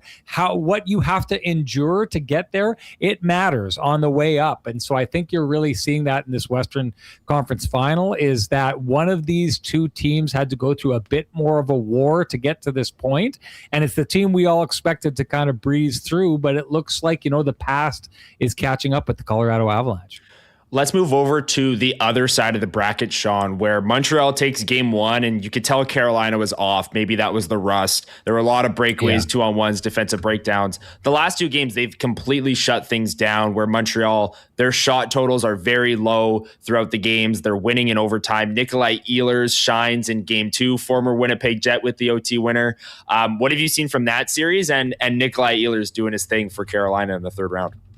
All right. Well, it's a Winnipeg audience on the show, so I'm going to make this a Winnipeg centric answer. And how I'm going to do it is I'm looking at the Carolina Hurricanes, and I'm seeing the version of the Winnipeg Jets that I was most impressed with since I've been covering the Winnipeg Jets. That was the team last year, and that kind of style that they played that I always used to describe looking like inevitability. And I'm watching the Montreal Canadiens, and I'm seeing a long version of the Winnipeg Jets that we saw where they just get caved in, they sit, they get rolled over, steamrolled by the team, but they somehow manage to keep things close, and they kind of get in there and they score their way through opportunistic scoring. One version of those Jets teams I was a real believer in. The other I was never a believer in. And the Montreal Canadiens are playing the version of Winnipeg Jets hockey that I was never a believer in. I don't think you can be, routinely getting outshot by double or more, but popping up and scoring a goal whenever you have a chance and getting it to overtime. Eventually the numbers are going to work against you, and eventually the team that's staying busier is going to be more in rhythm. And that's what I'm seeing in that series right now is the Carolina Hurricanes are playing, I think, a very similar style of hockey to the Winnipeg Jets last year, where it's like you get the puck and you're just going to give it back to us. We are going to pressure you until you just give up on advancing the puck and throw it away, and we grab it and we come back after you, and we do it wave after wave after wave. That's a winning brand of hockey. They're going to need something there. Similar, I already mentioned the St. Louis Blues series against the Jets last year. Jim Montgomery found really, really good ways to get through a neutral zone against the Winnipeg Jets that no one had been able to get through last year. The Winnipeg Jets just imposed their will against everybody until you found a coach who found the ways to get through that. Either Marty St. Louis hasn't found that way yet, or his team has not been able to execute it. But the one thing I will say about the Carolina Hurricanes, they've played 11 playoff games so far this year. 10 of them have looked exactly the same. They are playing their blueprint. The other team is not getting to play. The Ottawa Senators didn't get to play Ottawa Senators hockey. The Philadelphia Flyers didn't play Flyers hockey. And the Montreal Canadiens, other than game one, which let's just crumple that one and throw it out, are not playing Montreal Canadiens hockey. Everyone is playing the game on the Carolina Hurricanes terms, and I like their chances as long as that continues. Yeah, one player playing the game that we're quite familiar with is Nikolai Ehlers. What's it been like for you to cover him as a member of the Carolina Hurricanes? A little bit weird. And what do you make with his usage? You look at the last games he played with the Jets, only played 14:48, 14:56. Seems like they're leaning a bit more heavily on him in this playoffs, playing 22:48. Yesterday wasn't overtime. He's got routinely over 18 minutes here in the playoffs, and among their most used forwards. Yeah, well, this is why Nikolai Ehlers left Winnipeg, is because he was always capable of doing this, and he was not used in that manner here. The closest they came, and give credit where it's due, but Scott Arniel, I think, was the only coach in Nikolai Ehlers' time to kind of really recognize what Nikolai Ehlers was fully capable of and employ him in that manner. But I from conversations I had with Nick in the time he was here. If people were watching our podcast last year, I said at the beginning of the year, Nick Ehlers is leaving. I never wavered from that. He left in the end. I don't think it was close. I think a lot of people thought it was a choice of this or that. I don't think it was close. I think that Nikolai Ehlers thinks if he was given the same opportunity with the Winnipeg Jets that Kyle Connor has been given, that he would be Kyle Connor and maybe plus, and that if Kyle Connor were limited to the opportunities that Nikolai Ehlers had been limited to when he was with the Winnipeg Jets, that Kyle Connor would maybe be below the production that Nikolai Ehlers had with the Winnipeg Jets. This guy was described the other day. I said to Rod Brindamore, how does this guy fundamentally change your team? And he's like, he's a guy who will go out and win you games. That's what he does. And that's exactly what he did in game 2. And he did it with that wicked shot that we've seen before. He's been putting the Canadiens on their heels with his speed the entire time. It's been funny for me, guys, to go and talk with the national media and realize how little the national media kind of knew about him. Like, I think it was someone on one of the TV programs that said, oh, we just realized they call him Fly. They've been calling him Fly here for years. You know, like, we know what Nikolai Ehlers is. How I've been describing it to the national media that I've been out working with this last little while in a way that it could make sense to them is all the people who are baffled by the Winnipeg Jets going from top of the league, President's Trophy winners, to falling out of the playoffs. I say, just know this, about 33 to 40% of the problem is losing Nick Ehlers alone. That's how important he was. And that's, to me, you're seeing the added benefit. The Carolina Hurricanes are a better team than they were last year, and Nikolai Ehlers is probably the main reason for that. Yeah, and I think we saw the drop-off from that second line without him created a huge hole, and we'll see how the Jets try and fill it this offseason. Sean, it's been awesome seeing you on the national broadcast on Sportsnet.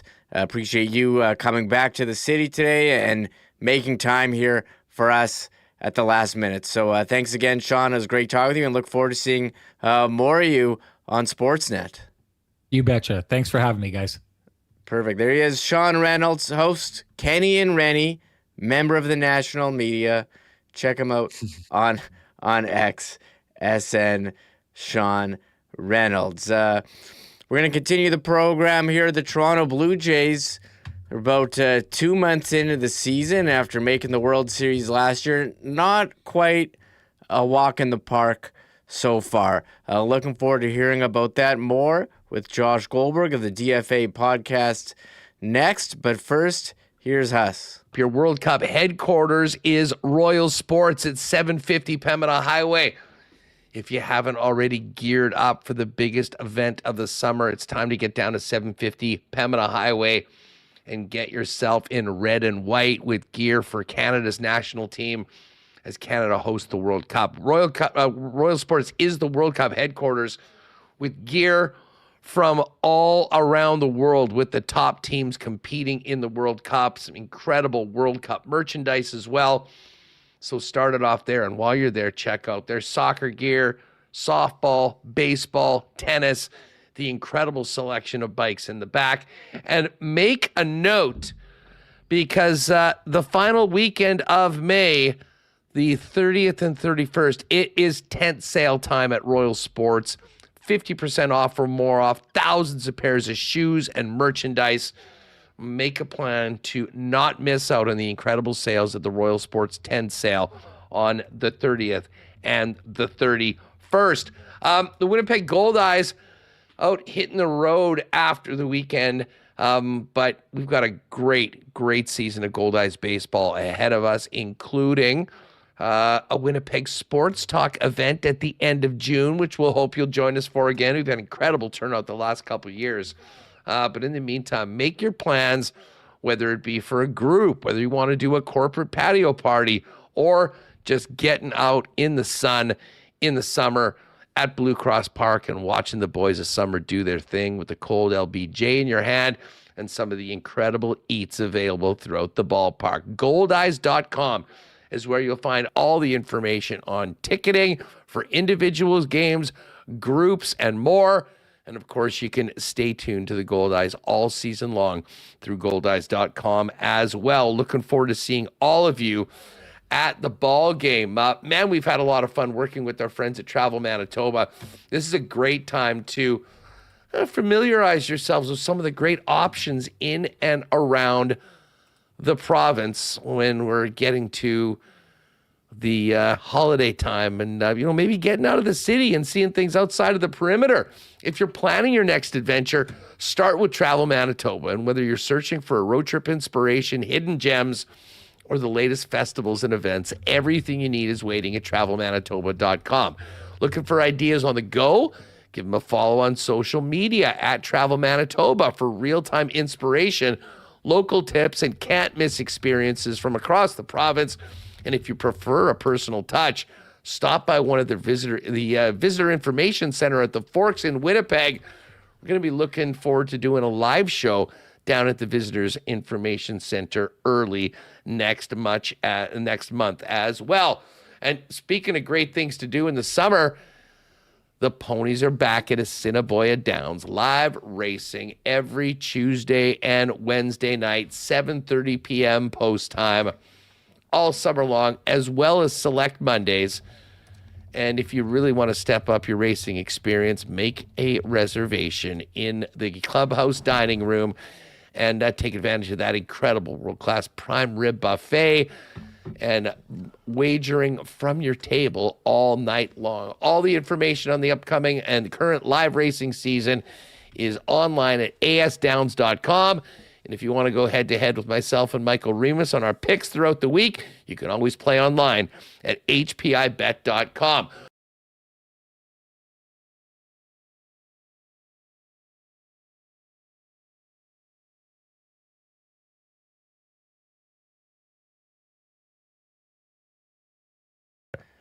There's us. We'll be back. He'll be back next week. Looking forward to seeing him and hearing about his trip to Aikens. But we're looking forward to hearing about the Toronto Blue Jays as they try to get back a long road back to the World Series this season. Pleased to be joined by Josh Goldberg, DFA podcast covering the Blue Jays. Josh, we're almost 2 months into the season. How would you characterize the Blue Jays season so far? 25-29, but 10.5 back of the division-leading Tampa Bay Rays.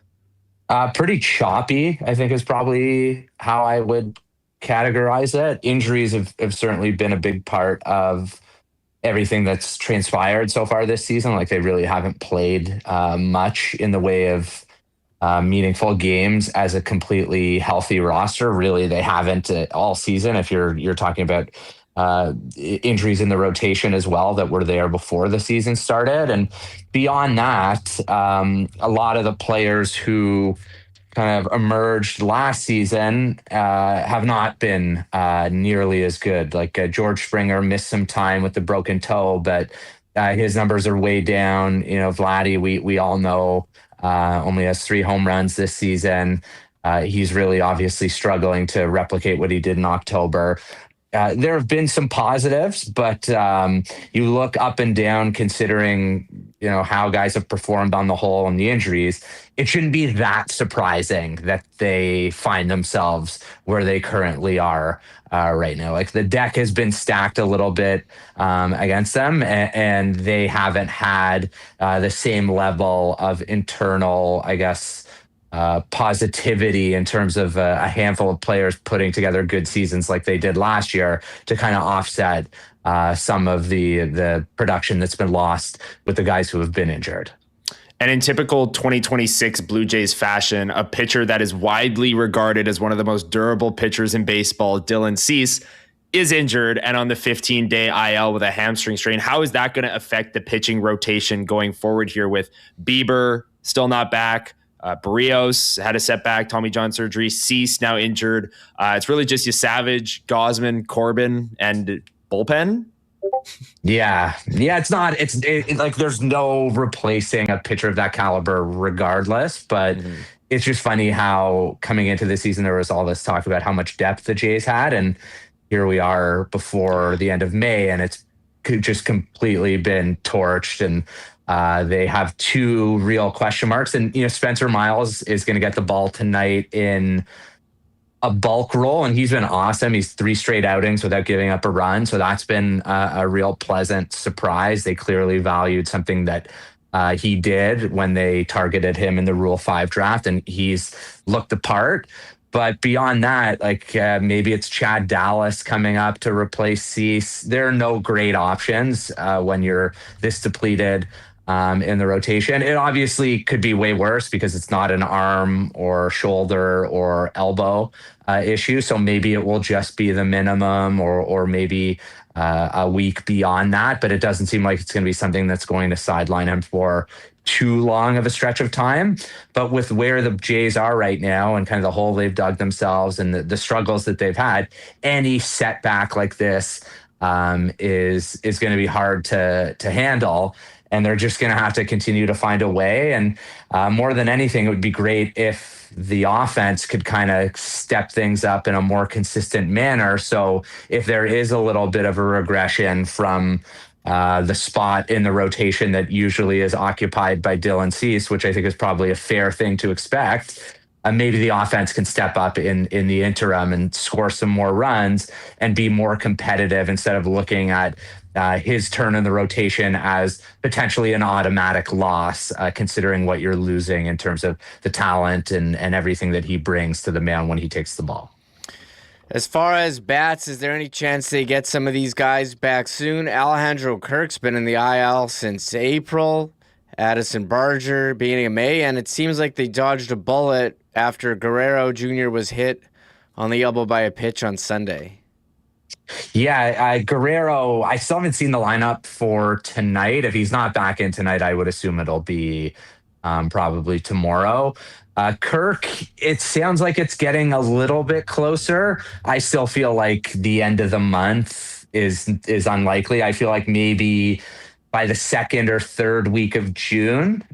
You never know with these. I know there was like an initial 4 to 6 week timeline, but you never know with these hand issues. It's his catching hand as well. So you want to make sure that thing is healed properly so you can have him for the duration of the season. Addison Barger feels like within the next 7 to 10 days, I would guess he'll be back. And, they've really missed, I know he got off to a really bad start, but they've really missed that kind of power from the left side of the plate this season. They really haven't had anyone kind of emerge to provide any sort of power from the left side of the batter's box. Like Jesus Sanchez hasn't really been that type of hitter. He's been decent, but it's been more contact based instead of a power based. And I do think that is a component that they have really been missing. And, ideally Barger can come back and be closer to the player we saw in the second half of the season last year. And then obviously in October where he was really good. We saw Nathan Lucas come back from injury last night, and David Schneider got optioned down to AAA. But when Barger comes back, and you have Barger, Lucas, Sanchez, Pinango, Varsho, all left-handed outfielders, I might be forgetting one as well. What is kind of the topic of conversation around those guys, and is there kind of an open competition going on right now, or might the Jays plan on keeping all of those left-handed outfielders when they're all healthy? Yeah, so you're just in kind of a crunch, and it would probably be the easiest to just say, well, you would DFA Linian Sosa because he just really has provided very little. But I think the fact that Pinango I believe he has another option, and he just doesn't give you anything defensively. We saw it last night. It was really rough there. A couple of bad plays that really cost them, and that's the book on him. Is he has not really any defensive value, and it's all with the bat. And you look at the roster with George Springer on the roster, he's going to be kind of occupying the DH spot. And they've historically valued players with, I guess, more defensive versatility. So my guess would be Pinango potentially goes down unless he continues to just really outperform expectations at the plate, but feel like he's leveled off a little bit. So that would be my guess for now. And then maybe you reassess things in the not too distant future. But I think considering how they usually operate when it comes to end of the roster and what they value, I would probably handicap it as Pinango is right now the most likely to, I guess, kind of lose his spot on the roster. Blue Jays, since the World Series, a lot of talk about Jeff Hoffman and his place as closer, got off to a bit of a rough start, but it seems like Louis Varland has come in and, solidified the position here. Is he the long-term solution at closer, or do you think they're going to look to try to get back to Hoffman at some point? I don't see Hoffman getting back in there unless Varland really falters, which he has shown no signs of doing. And there's not really anything that you look at beyond the surface that would tell you that Louis Varland like is heading for anything bad. Like everything looks good, and he's executed in big spots, and he's passed every test that he's needed to. And Hoffman finally sort of seems to be figuring some things out. I believe he's pitched 3 straight games or appearances without allowing a base runner to reach, which has been a real problem for him. Traffic has been an issue, and then he compounds mistakes, and base runners are stealing bases on him and getting into scoring position, and then it all kind of snowballs from there. But he looks a lot better as of late, and his best success as a big leaguer has been more of a, I guess, quote unquote, setup role where he's pitching the 7th or 8th inning as opposed to the 9th. I think in a best case scenario, the Jays are right in the mix come the trade deadline, and they look to add somebody else, whether it is a closer or just another leverage reliever. Jimmy Garcia could be back within the next couple of weeks, but I don't know realistically at this stage of his career and where he's at in terms of his age and with his injury history, what you can realistically expect from him right away or potentially at any point this season. So I think that all things being equal, if the Jays are buyers, as I think we all hope and envision they can work their way into being, I would imagine another reliever is atop their wish list, because you can never have too many of those down the stretch, and if you want to be playing deep into October again. Absolutely. And they're 25 and 29, as we mentioned right off the top, but only 1 game back of a wild card spot. Does the fact that they started slow last year and the fact that they're only 1 game out of a wild card spot right now, despite starting slow again this year, does that kind of take off a little bit of the panic level that would otherwise be there with a team that just went to the World Series and was 4 games under 500 at this point of the year? Yeah, I think a bit. I do think that, a lot of people have said that the division, the same thing happened last year. I would caution against that. The likelihood of you digging out of a big hole is not that high. Like the Jays' chances of winning the division are probably, I don't know, somewhere in the range of 5%, and I think that that's probably realistic. They are going to have to get hot, and also if they're going to get hot, they have to get hot against the Yankees and against the Rays, and then also probably get some level of help from both of those teams. So statistically speaking, the chances of winning the division aren't great, but the rest of the American League just hasn't been very good this year, and there aren't that many good teams, period, in the American League. So that has kind of kept the door open for the Blue Jays to hang around. And, the common topic of conversation right now is all it's going to take is 2 or 3 weeks of quality baseball, and then you'll solidify yourself in a wild card spot. They haven't really shown much that would lead you to believe that is right around the corner, but maybe it's just a case of getting healthy, and that will kind of allow things to fit into place. But they have to start playing better baseball, because, if you're having this conversation in August and September and it's still, you're 2 or 3 games out and there's, you're still right in it, eventually the time starts to run out. We're still far from being at that point, but there has to be some level of just better baseball on a more consistent basis being played, regardless of injuries. They haven't done enough of that this year, and they're going to need to start doing that more often if they want to find themselves on the right side of the conversation when it comes to the wild card, as opposed to, well, they're a game or 2 back and they have 3 or 4 teams in front of them. Maybe they're on the right side of that and teams are chasing them instead. Well, Josh, we're interested to see how it plays out. The Blue Jays in action tonight, hosting the Miami Marlins. Alcantara gets the ball for the Marlins, and Fisher counters for the Blue Jays. Looking forward to following you on X, J Goldberg 12, and seeing the next DFA podcast. Josh, thanks again for taking the time to join us here today on Winnipeg Sports Talk. Anytime. Thanks for having me, guys.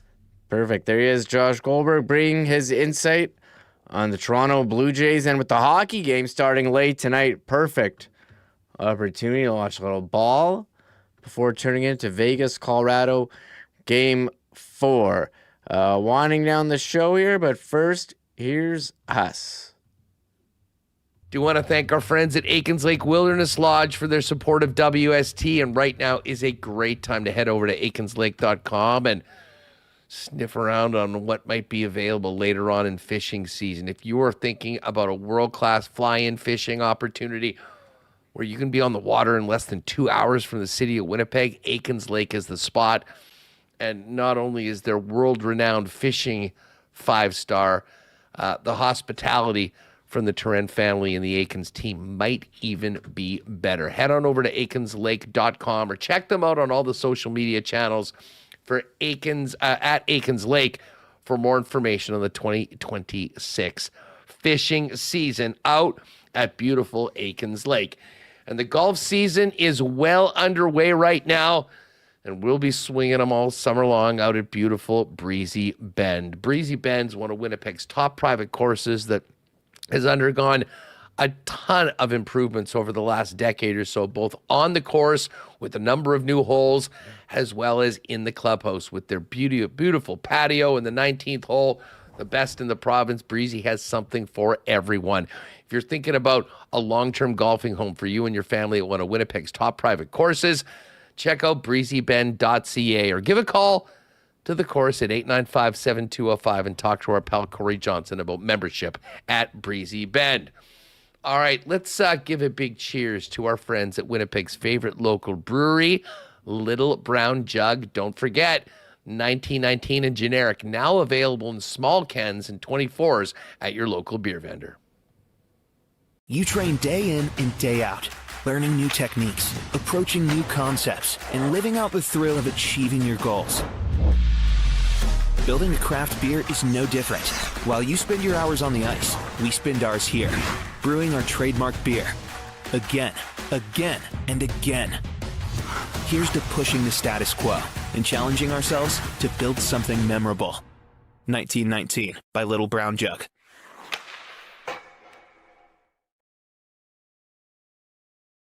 All right, it's time for another It Takes a Community to Play segment with our friends at Sport Manitoba. It is great to welcome back to the program the Executive Director of the Manitoba Table Tennis Association, Carlos Cuadra. Carlos, what's going on? Great to talk to you again. It's great to be here again, my friend. It's an exciting time. We've got a big event coming up this summer, which we'll talk about in a minute, with the National Championships coming to Winnipeg. But how are things in the world of table tennis here in the province these days? Oh, it's going amazing. You know, it's always good to see new people playing, and we're opening a brand new club on May 23rd. So everyone is welcome to come try that out. You know, okay, we'll get to that in well, tell us about the new club. I've been seeing a couple things on social media. There's a big movement that fill us in on this, because I think a few people have seen maybe a reel or two on Instagram, but seems like there's a lot of heat behind the table tennis movement around here. Yes, we wanted to do a new private club. This one is called the Pong Room. Is on 1146 Waverly Street. And basically the idea is for everyone who wanna, after work, wanna have some recreational time, go play some ping pong, maybe grab something to drink. That's the whole point. And it's a top of the line facility meant for table tennis. So if you guys wanna play for fun, professional, intermediate, is for everybody. We may have to go as a WST team, go down and check that out. Maybe do a little something from the Pong Room. But as I mentioned, I've seen a few teasers for that coming up on social media. So if people are interested in that, coming up in, just a couple days, big grand opening. So, I mean, this is a big time for table tennis in Manitoba. And listen, a big part of it, I think, with the upswing in participation in it and just, growing the game, has been some of the research that's been done into table tennis worldwide. And I know the Alzheimer's Society came out with a real nice piece in Alzheimer's Society Manitoba talking about the benefits of table tennis and really promoting table tennis to maybe some older people that haven't done it before. Fill us in a little bit on the connection with the Alzheimer's Society and what Table Tennis Manitoba is doing that to expand it and get more people involved that can really benefit from it. Sure. So table tennis is first a great sport overall. It keeps your body and mind sharp at the same time. But it has been lately discovered by many studies that table tennis can help prevent dementia from growing or happening on the first place. So in conjunction with the Alzheimer's Society, we developed this program because we believe it's on the best interest of people living with mild symptoms of dementia to have a safe space to have fun, to have some exercise, and at the same time potentially help with their condition. We definitely has been able to do this program. I'm been lucky that it is the third time we do it, the third block, and we have had many participants, and we're looking to expand it because we want to give this program into everybody. Now, if you want to find out more, there's a program that's been running since the middle of April, Fundamentals of Table Tennis, and it's a 10-week program that goes every Wednesday from 6 to 8. You guys are completely full on this one, but I think the uptake on this program means that we're going to have more coming soon. So people should stay on top of what's happening at Table Tennis Manitoba, can contact them maybe for information, let them know when that next event is happening or next program is happening, and continue to get people of all ages learning the fundamentals of table tennis and coming out once a week and getting a chance to really give it a go. 100%. Our next block will be in the fall, so closer to September, October. Any updates will be available on the Alzheimer's Society page under Community Partners. Then you can see all the programs available, and also in our website, mtta.ca. Under the section of programs, we'll have it over there. So all the information. Not to get too much under the hood, but I mean, from an Alzheimer's perspective to the sport, what have they found that has been so beneficial, and why are so many people kind of taking it up and trying it for the first time, maybe for a number of years since they maybe hit a ping pong ball as a kid?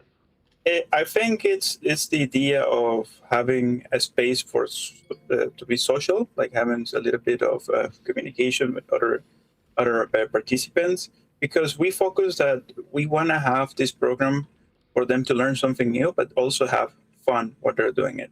And I think having also that opportunity to exercise in a fun way is really rewarding. Like you and me, like you would go for something that is funny, like playing some pickleball, tennis, or any sport. So I think that's pretty much the idea, having that space where they can have some fun, exercise, and challenge themselves too. Yeah, well, I mean, there's been a lot of research done on this, and it's about staying accessible and dementia friendly, and it all helps. So, get in touch with Table Tennis Manitoba if you're interested in getting on that list for the fall sessions. And you can find out a little bit more on this at the Alzheimer's Society of Manitoba, as well at the Manitoba Table Tennis Association. Now, Carlos, you're doing all these exciting things in the community. You got your programs. We got people playing the sport around the province. You got the new club that's just opened. But we're also welcoming Canada here to our province and our city. And we're going to see the best of the best in July with the Canadian National Table Tennis Championships, both junior and senior. Fill us in on the scope of this event and what's coming to Winnipeg in the summer. Yes, we're very excited for this. This event marks a 10-year anniversary from the last time we did it in 2016. Is a great opportunity for everybody, from athletes who want to participate, for volunteers who want to have the experience to be in a national event, and from spectators who want to see the best players in Canada. We have Olympian players that are going to be coming here to Winnipeg to compete. And of course, we also want our community to support our local players who definitely got a shot to be Canadian champions. We're going to have multiple events from plus 40. We're going to have all ages open. We're going to have junior events, team events, doubles. So if you have ever seen, as I like to say, all these Olympic games where everyone is far away from the table and taking the ball like crazy, you're going to have the chance to see that here in Winnipeg, in the University of Winnipeg. I am all in for this. I mean, there is nothing cooler than, turning on the Olympics or the odd time you get one of these, professional matches of the best in the world playing. And I mean, literally, it does seem like a different sport than most of us play when we're just having a little bit of fun. And the fact that we're going to see some Olympians coming in here, I mean, I think it's safe to say that the level of play at this will probably be beyond anything people around here have seen in their lives. 100%. Like it's definitely going to be high performance and a lot of fun to watch. Now, you mentioned there's all sorts of different categories. Registration's still open. I mean, if people wanted to potentially put their hat in the ring, depending on their age or their level, fill people in on just, where they can find out information on the event first and foremost if they want to participate. So for that, they need to send an expression of interest to the Manitoba Table Tennis Association. Each provincial association, so if you're from another province, reach out to your provincial association and ask for information. They are the ones who are going to send the registrations to Table Tennis Canada. In our case, soon in our website, there's going to be a page for expression of interest where you can fill out the form. And then in case you're interested, you can definitely play and we can help you out, figure all the logistics, like regarding equipment, the schedules, and all the information required. Now, you mentioned volunteers. I mean, any national championship, the scope is far larger than pretty much any other event of the year by definition. You mentioned that volunteers are needed, and there's a lot of people to go into putting on this event. Winnipeg is known for having just an incredible source of people that want to help out, that want to be a part of this event. If you do want to volunteer or help out with the event, how would one go about getting involved in that? I would suggest send me an email. My email is table.tennis@sportmanitoba.ca. And then I'll send you into a list of volunteers for the event. And definitely you nail it there. This is a community. And in order to make this event happen, we're going to need a lot of help. And of course, we're recruiting. But also we want to showcase that Manitoba can do national events and can do it in such a great way that whenever we have another opportunity, we can host an international, and who knows what's the limit. We want to bring more events to the community. This is, and obviously, and grow and expose the sport. Now, for people that are playing, people just like me that maybe don't play very often, that would love a chance to see the best of the best doing, give us a rundown of when and where the event is, and how people can get their butts in some seats to see some great table tennis in July. So so the event will happen from July 19th to the 23rd. We're going to have multiple events and days that you can come watch and hours. The tentative schedule is going to be from 8 a.m. to 8 p.m. The event will take place at the University of Winnipeg in the Duckworth Center. So we will have some tickets available for sale, but they start at a very affordable price of $5. And then I would say stay tuned because we're also going to be giving away some tickets for finals in upcoming table tennis events. All you got to do after you get your ticket, just plan your day and go see some amazing table tennis. So mark it down, everyone, on your calendars. The National Table Tennis Championships coming to Winnipeg, U of W, July 19th to July 23rd. This is going to be really fun, Carlos. Maybe we'll work with you to get a couple Winnipeg Sports Talk listeners out to check out the amazing table tennis coming up. All of this information and just more on the sport, fundamentals, learning about the game, resources, all up at the Table Tennis Manitoba website. Where can people find that and details on the Nationals? So that would be mtta.ca, and there's going to be multiple tabs there. We have programs, clubs to play. We have tournaments coming up, and there's going to be the section coming up soon where we're going to have the whole national,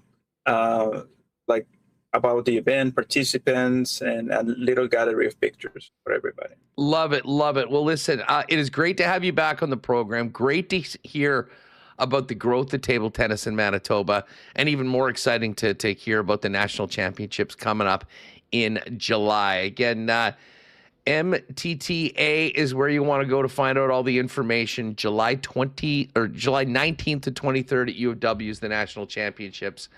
Carlos, you be well.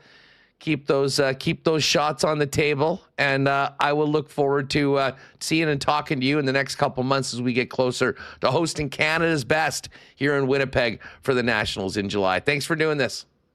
Thank you so much, guys. And again, I would like to invite everybody to come. Everybody in the province is welcome to have some fun watching table tennis. There's us. Great conversation there. Part of our Sport Manitoba Takes a Community to Play with Carlos Cuadra, Manitoba Table Tennis Association. Yes, the Nationals here later this summer. Time to bring back Connor Hrabchak as we look over the cool bet lines for tonight's games. This Colorado Vegas late start, was it 8 o'clock? 8, yeah. It's 9 Eastern. We talked earlier about why the Central Time Zone is the best time zone. 8, not so bad. We've had 7. No 6 o'clock starts yet here. Actually, we did have one on Saturday in the conference final, but Colorado, slight favorite over Vegas. Do they extend the series here? Colorado minus 114, Vegas minus 103. Yeah, I'm shocked to see that Colorado is still a favorite, very slight favorite, but still a favorite nonetheless, despite the fact that we don't know how healthy Nathan McKinnon is. Nichushkin, game time decision. Makar's playing injured. They're changing their goalie. Vegas is just, everyone's good. Everyone is in. No lineup changes. No issues. They've been rolling. I've been backing Colorado this whole time. I'll stick with them for one more game. I think Colorado extends it tonight, and we go back to Colorado for game 5. We'll see.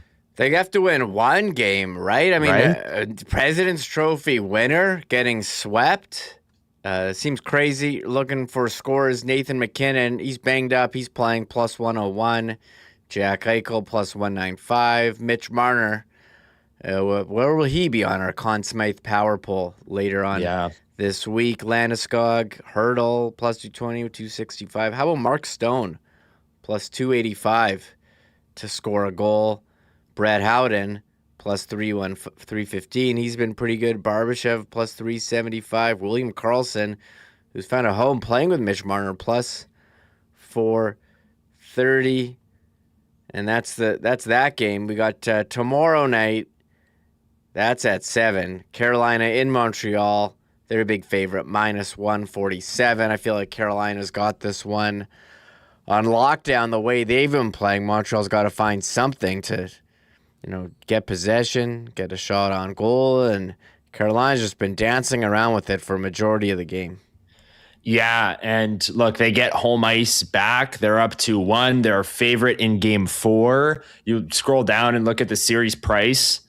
Carolina's a minus 526 favorite to win this series. Like the odds makers think that this one is pretty much done in terms of Carolina. They've found their game and they're just going to continue to roll. And it's hard to argue against that when Montreal's had back-to-back games with under 15 shots on goal in both games. And the stat I brought up earlier in the show, more icings than shots in yesterday's game. So Carolina is back to that smothering defensive style. As Sean Reynolds pointed out earlier, they're playing their style, their blueprint, and other teams are having to, fight against that.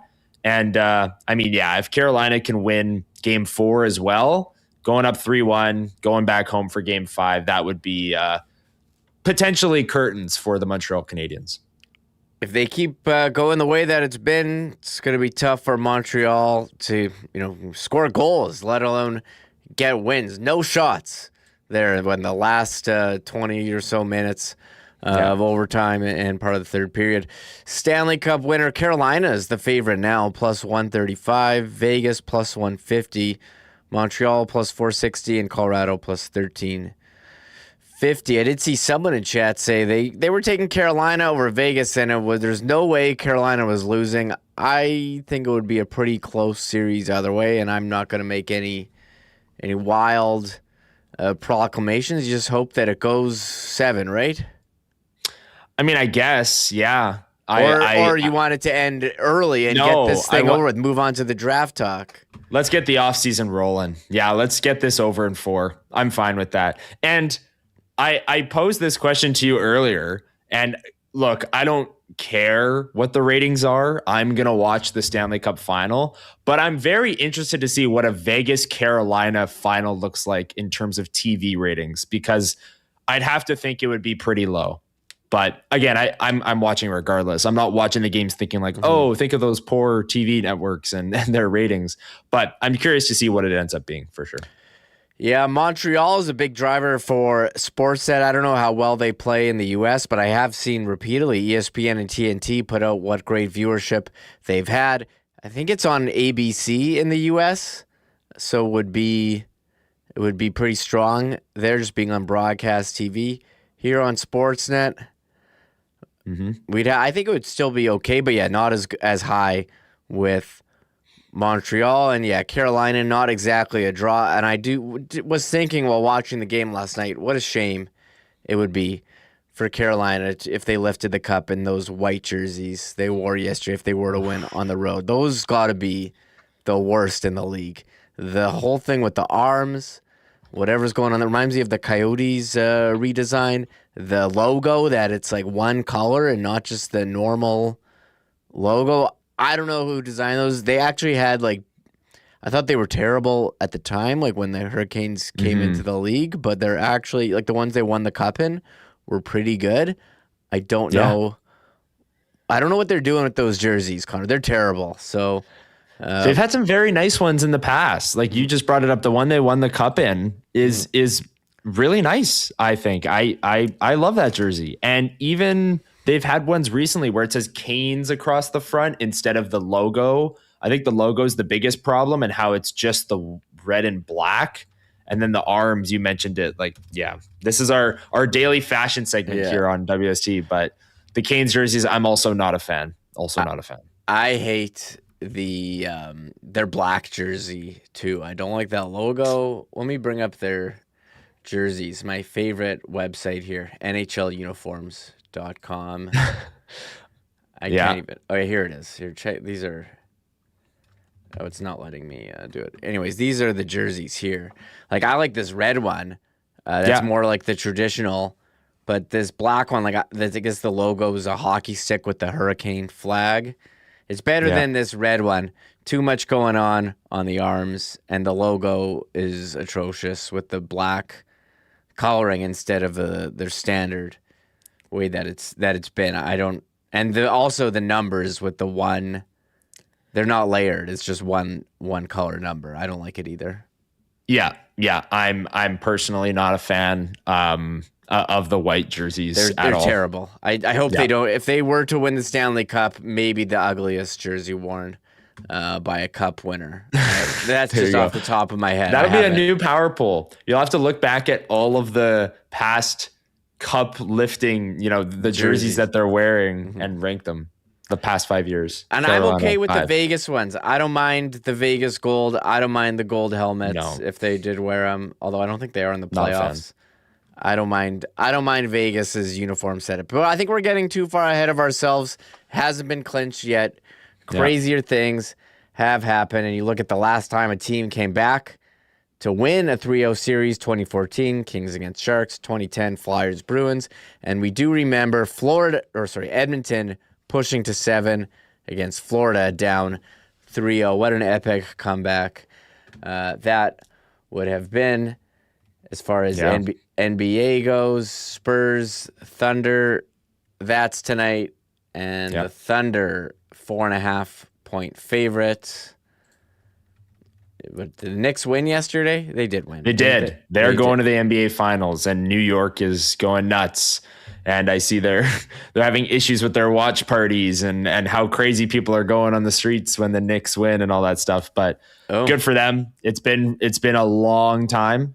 But I agree with what Joey Slattery said on yesterday's show. I've been saying it to my buddies. This OKC San Antonio series is the real NBA Finals, I think. But I also said that about Colorado, Minnesota being the real Western Conference Finals of the NHL playoffs. So maybe there's something to be said about having a tougher path and, getting beat up and fatigued, and then you go up against the lesser opponent who's been resting for a while. But yeah, I'll be watching Spurs OKC tonight. That's going to be a good game. Grey Cup winner Montreal, they're the favorite, plus 320. BC plus 475. They have the Bombers 600. Saskatchewan 625. Ticats 650. Then a bit of a gap. Calgary plus 800. Ottawa plus 1,000, who hasn't even announced game one starting quarterback. Toronto plus 1050. And Edmonton way down plus 2,000. And Edmonton, I don't know if they should be that far down. We'll get more on the CFL tomorrow, but they played pretty well once they went to Cody Fajardo last year. I feel like they always do that. They always start, 1-5 or 0-6, and then, they play decently well down the stretch. And Trey Ford looked good one year, and they started him and then quickly moved off of him to Fajardo. I can't picture the Edmonton Elks winning the Grey Cup. I just can't do it. And I know they did play better, and I do think that they are absolutely live to make the playoffs this year for sure. But when it comes to them versus BC, Montreal, Saskatchewan, I'll even throw Winnipeg in that mix. I just can't. I don't envision a world where they're in that group.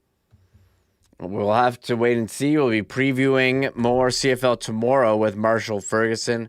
Time to bring up the horse picks. I haven't had great success so far this year, Connor, but I do have some picks for tonight. What am I rocking here? So here's going HPI Bet, Assiniboia Downs, and you can join us at the Downs final horse race. You can try to qualify for it, winnipegsportstalk.com/contest. We'll be giving that away at the end of the show. The final qualifier will run the final race. Stay tuned for that. And Manitoba Battery has given us 2 pairs of Bombers tickets. Enter to win, winnipegsportstalk.com/contest. I'll be doing a giveaway for those as well. And also, hey, if you want to get more info on contests, events, Gold Eyes night, June 30, we got to put the tickets on sale for that. Join our mailing list. We put out a great email, this weekend. Mm-hmm. And here we are for my picks tonight. Race 1, I'm going horse 6, category 1 to win.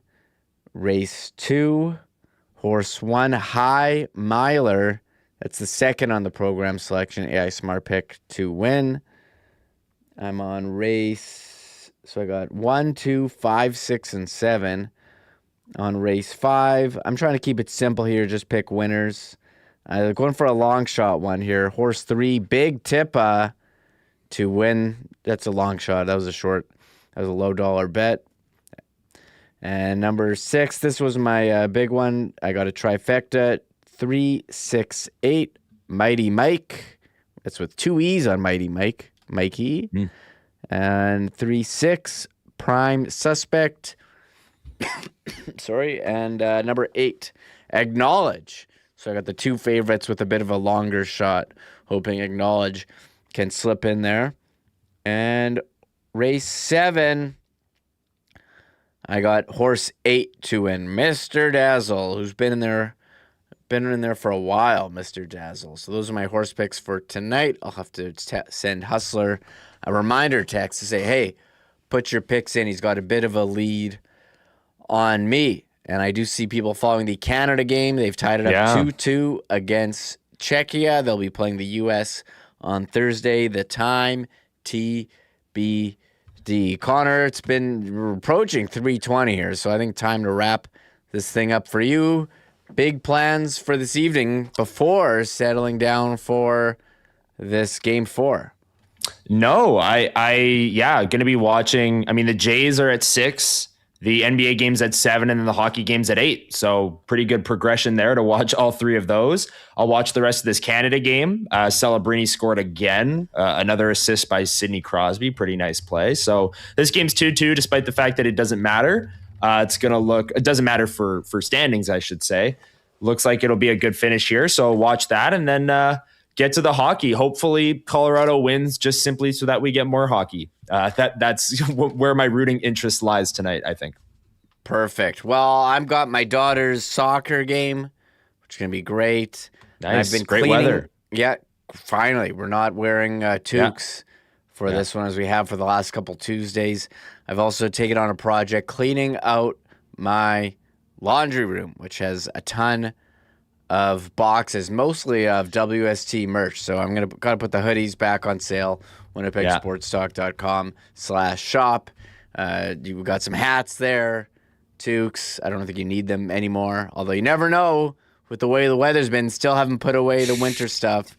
And and hoodies and some t-shirts. So help me clean out my basement and send us a message or check out our website if you're interested in that. Shout out to our guests, Sean Reynolds, Mike McIntyre, Josh Goldberg, Carlos Cuadra. Shout out to the sponsors, Tri-Hospital Dream Lottery, Clean Line, Manitoba Battery, Rollies, Princess Auto, Chud's Power Sports, St. Vital Dental, Boston Pizza, Royal Sports, Winnipeg Gold Eyes, Travel Manitoba, Cinnaboy Downs, Aikens Lake, Breezy Bend, Little Brown Jug, and of course, Cool Bet. So for Connor Hrabchak, I'm Michael Remis. This has been another edition of Winnipeg Sports Talk Daily. We'll see you tomorrow. Bye-bye. Oh, my God!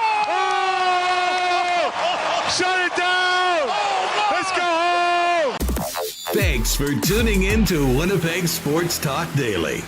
Make sure to subscribe on YouTube and your favorite podcast feed at winnipegsportstalk.com.